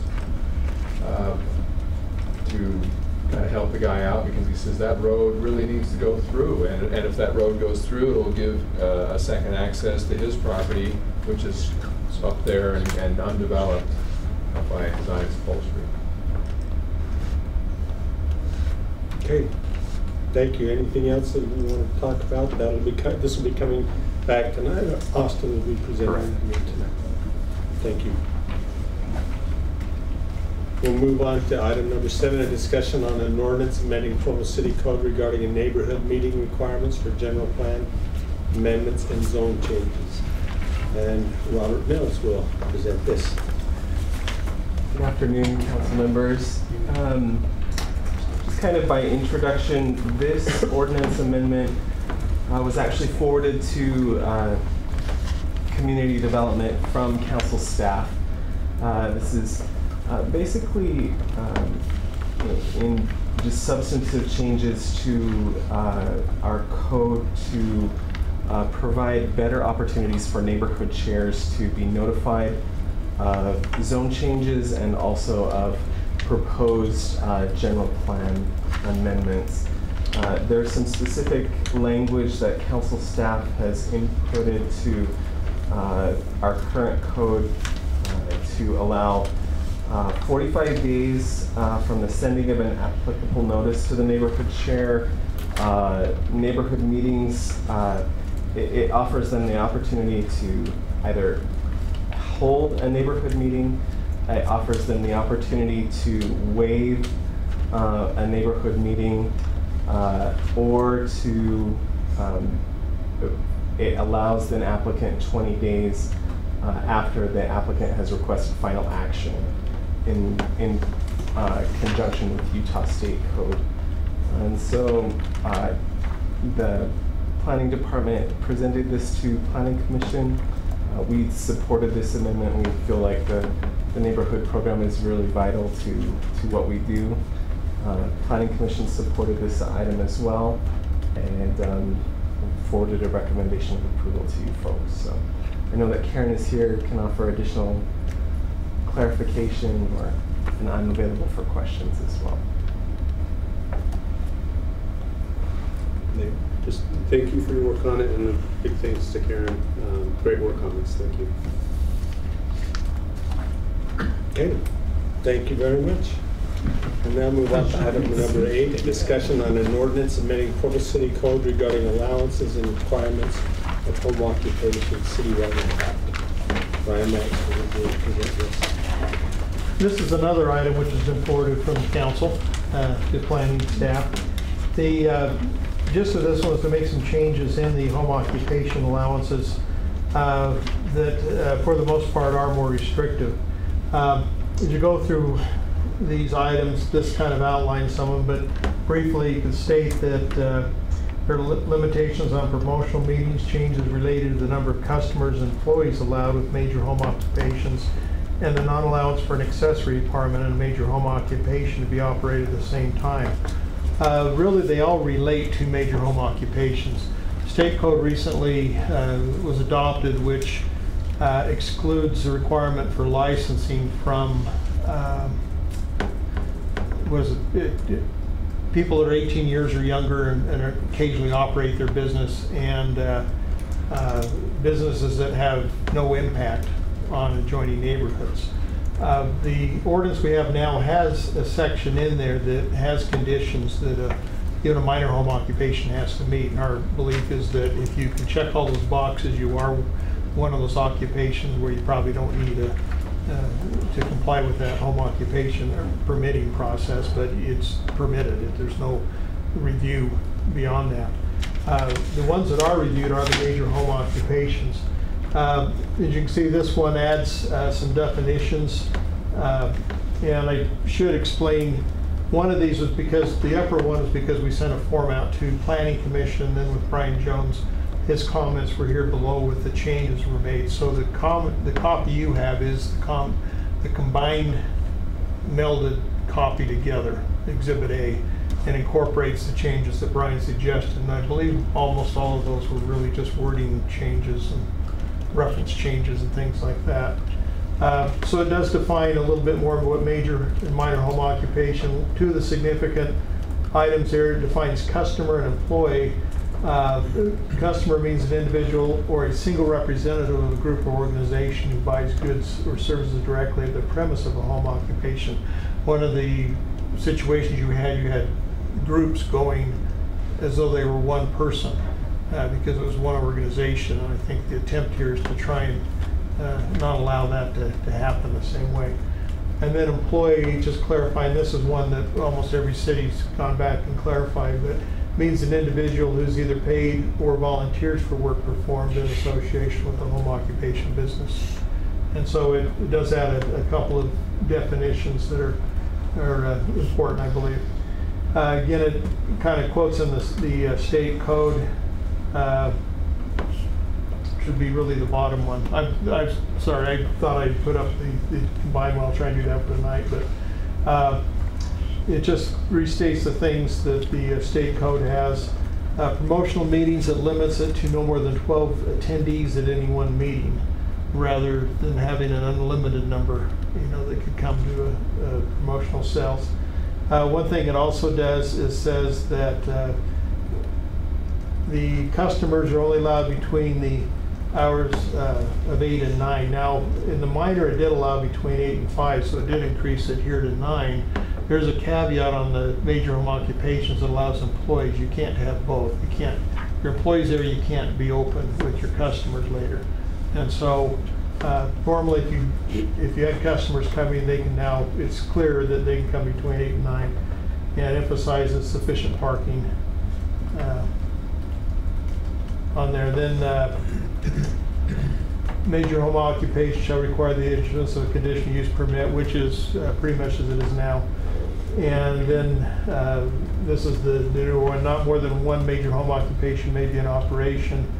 at the same location, and no accessory apartment may be operated concurrently with a major home occupation at the same location.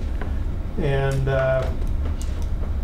then just clarifies a little bit on in commercial vehicles on site that they be adequately screened from view.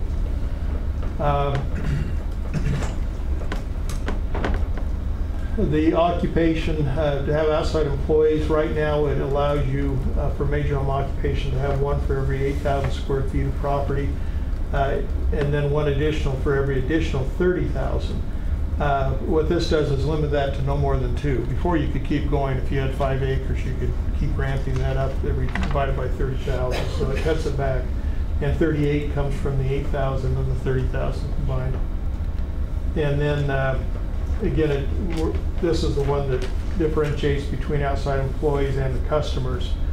It says they're only allowed on the premise between the hours of 8 a.m. and 5 p.m. except when the home occupation does not bring customers to the premises. Employee hours may be extended to 9 p.m. And then again, the promotional meetings, there's no more than 12.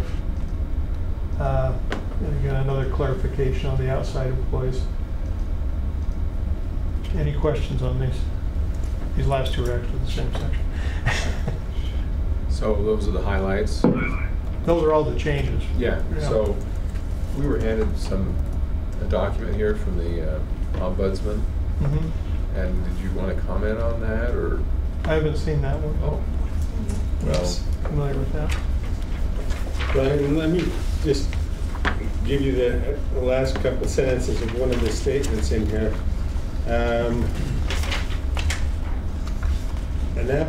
An applicant proposes to establish a conditional use at a location that, because of extraordinary circumstances, would create a detrimental impact that could not be reasonably mitigated, essentially causing the use to operate as a per se nuisance. State law allows for denial of the use.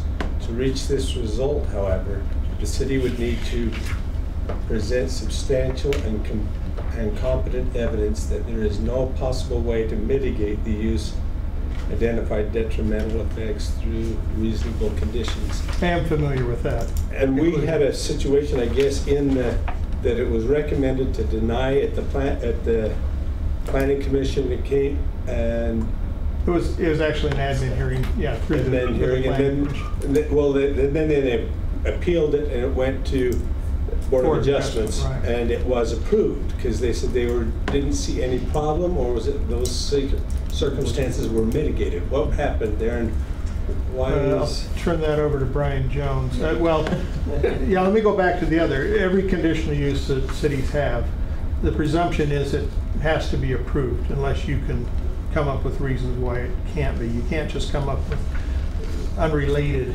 issues and things. It has to be something that is impacting that site, cause a detrimental impact on adjoining property, and it cannot possibly be mitigated, just like I think you said. Normally what you do is you approve it with conditions that you need to mitigate this and suggested mitigation efforts. That one is a little different in that there was a feeling at the time that it just couldn't be mitigated, but Brian probably give you enough data as to. Well, I wasn't heavily involved, but apparently both the Board of Adjustment and the State Property Rights Ombudsman felt like mitigation was possible, and therefore the conditional use permit could not have been denied. And Scary's still here, and I think that case is still ongoing because the city appealed the decision. Yeah, the appeal was based on jurisdiction. Yeah. The appeal was that it should have, an appeal of the admin hearing should have been to the Planning Commission, not to the Board of Adjustment. And I don't know where that stands right now. Okay, so that decision has not been completely finished yet then. And I guess the problem is, the challenge, is this a problem? Do we really have a problem with this in our city at this point? Or is this a, yes. You think we do, George? Yes. Yeah, the committee, I think, looked at a number of location incidences that have been, and certainly not the one dealing with this other change. But one is, for instance, a recording studio in a home that brings in a lot of outside people. You know, and the question is home occupation supposed to be something that allows you to do something in your home, again, without an adverse impact on the neighborhood. And if there is some noticeable impact, can that indeed be mitigated? And I think some of the belief is that with some of these numbers, why even start there, because they don't, there's a feeling that they couldn't be mitigated. Groups of 20 and 30 people going to a concert kind of thing, probably one of those that we saw. Right. Were considered one person because they were a group. So most of this is clarification. I think Dave Sewell, you've been involved in some of these, haven't you? Yes, and Mr. Chair, may I ask a clarifying question? Please. So most of the changes in here are the same as the ones that we reviewed several months ago in council and decided to send to the Planning Commission. There are a few additional changes, and maybe Brian and Brian can clarify, but I think there are a few additional changes, mostly just to sort of reconcile this with state code and maybe some recommendations that Brian Jones had. But maybe if you could just clarify what the differences are between what we discussed before, because I think most of the things in terms of number of customers and hours and all that looks the same to me. Right. The only one I know of is repeating what the state code had, basically, in it, or the and I think it was reworded with Brian's that a home occupation permit is not required for those home occupations that qualify as a minor home occupation or otherwise exempted by state code. And then no major home occupation may operate without an annual home occupation permit. And that's, again, a major one, not a minor. So it was really meant to make it in compliance with the state code change. Those last two things are things we didn't consider. So. Right. And I know that you can't consider the other difference between from the amendments that you considered some months ago was the definition section. In the one you considered earlier, there was a definition of a customer. It wasn't put into a definition section, but was added kind of in that's line. Right. We pulled it out into the definition. And so that was pulled out into the definitions, and then major and minor home occupation were specifically defined where they hadn't been before. Did we also have the idea of accessory apartments and major home occupation? Is that new to this? Yes, it is, and we certainly mentioned that with Franson's here, who are involved with that one. But the that was in the previous draft as well. Oh, okay. The clause about not allowing both an accessory apartment and a major home occupation. That was a recommendation that came from community development staff. So from my perspective, this looks substantively the same as what we talked about before. You passed it, go back. Sorry, I was looking for it. Did I pass it? Right there. Sub 1 in the middle of the page. Oh, right here. Okay. Yeah, again, sub 1 of 1441.060. No more than one major home occupation may be in operation at the same location. And no accessory apartment may be operated concurrently with a major home occupation at the same location. Now, yeah, it doesn't restrict minor home occupations. Can you walk us through what that proposed change accomplishes that is not already accomplished by the conditions that already exist with regard to both a major home occupation and an accessory apartment? It's had concerns which predated this Board of Adjustment case, but it definitely was pertinent to that one. In essence, there was an accessory apartment on site. There's a major home occupation of a daycare, and the reason it had been denied originally, there was a belief that sufficient parking couldn't be there, and if sufficient parking were provided, it was becoming more of a parking lot, which didn't fit in with the nature of the home. And so that was a lot of the reason for the denial, and then subsequently the Board of Adjustment found otherwise on that one. But basically, is the conflict with the parking and the number of people using a site seems out of character than with other single family. So you're saying even if the conditions are met under both of those requirements, the current statute that doesn't disallow this particular combination doesn't protect the quality of the family housing neighborhood. Right, because the major home occupation would have so many cars. You're now adding something that seems to be an excess. You know, it's hard because if you take two major home occupations, they could have totally different things they're addressing and impact. One may have customers, one may have employees, but it's always the mixing of those. And I think that was pulled out from the accessory thing too, that by itself it's not overwhelming to the neighborhood, but together it creates much more of an impact. Brian may tell me I'm wrong about this because I haven't thought about it until just as you asked that question, but I think that if you had an accessory apartment that required you to have 4 parking spaces, and you had a major home occupation that required you to have 4 parking spaces, without this, you could count the same 4 spaces for both. So you wouldn't have to have 8 spaces, you could just have 4. Or you'd be required to have 8, which might also be a problem. Right. Can you explain the other phrase, the sufficient parking? Is it not? It's not on this page. Yeah, if that was just to emphasize that you still have to meet parking ordinance requirements, you would anyway, but it's really a re-emphasis. What does sufficient off-street parking mean exactly? It's you go to the parking section and it says how many parking spaces you need for different occupations that way. So it's just really a reference back to make sure you still have parking. So basically, the Board of Adjustment said this particular one only needed 2 stalls. No, they actually, I believe, added more because you had some for the accessory, and if I'm not mistaken, it was 4. 6. It may have been 6. Was it? Somewhere in there. I thought it was 2. Oh, then you've got the owner of the house also. So yeah, that's and then why the 2 that go with the home. 2 that go with the home, 2 with the accessory, and 2 with the home. With so the major home occupation. Okay. So I have a question on 3A.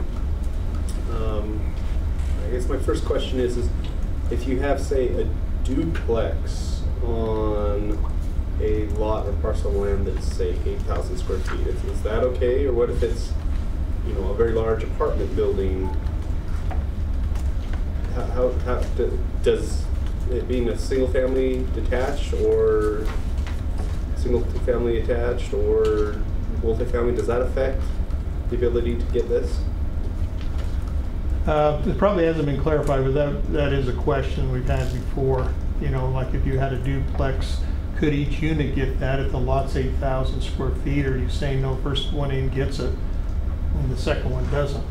I'm not sure we worked to clarify that through these changes. An apartment building, yeah, are you counting the whole site of the apartment or just the square footage of the apartment? Could you look to looking at that and maybe making some adjustments in the future? Yeah, I'd appreciate that because that does seem a little unsettled. Yeah, the more direct one that I have on this is, and this is not a proposed change, it's already in place. I'm trying to think of all the lots in Provo, even if we restrict it to single family detached. I'd say more than 70%, 80% are more than 8,000 square feet. I mean, it seems like most are certainly an area or larger. Yeah. What's that? Certainly, if you add up all the areas. Certainly for the area. I'm just thinking that there may be a lot of homes yet that are under 8,000, and so I guess I was a little surprised when I read that and saw, oh, they can have major home occupations, but they can't have even a single outside employee if they're under 8,000 square feet. And if there haven't been any complaints so far, I'm not going to raise a stink about it, but I guess that surprises me a little bit. And it seems like a home on 6,000 square feet, was it? Anyway, I guess I'm just surprised at that. Yeah, and why 8,000? Why was that chosen? Yeah, why 8,000? Certainly an apartment. I mean, you can say because of parking spaces, which usually are limited, and several other factors, there would be a big outside desire to have those extra cars and extra employees there. But you could also argue that they're during the day where most of the residents are there at night. So. Yeah. So the street I live on is 116. Yeah. So no one on your street theoretically could have an outside employee. Right, and when I look at the arrangements, a lot of them have a single car driveway because the lots are so small. Yeah. They're often just 60 feet wide, and mine have to be a little bit larger than 65 wide. So I can understand from my point of view why 8,000 would be necessary just to handle the parking.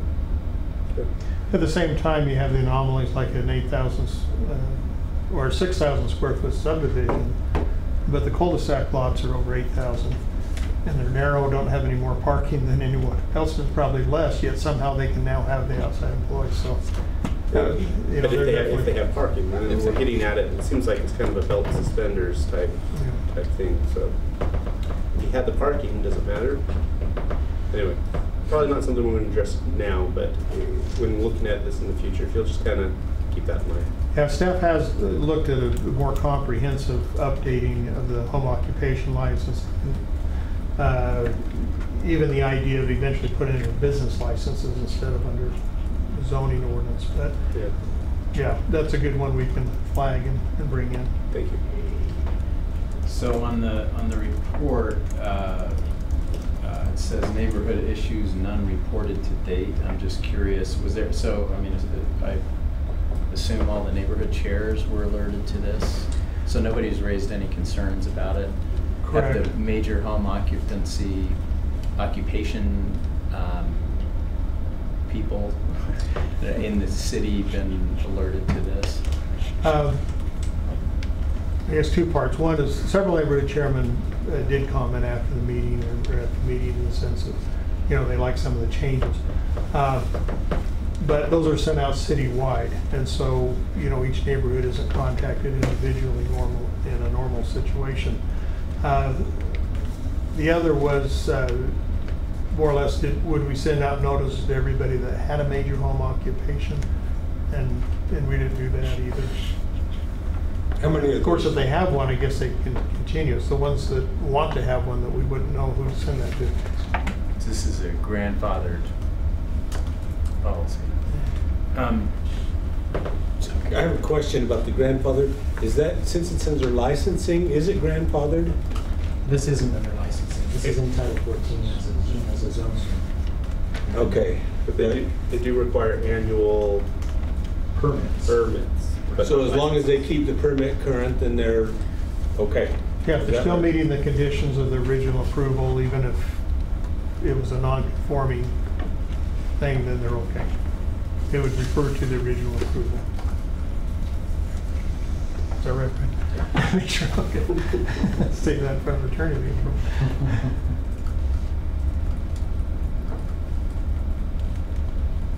Okay, any other questions?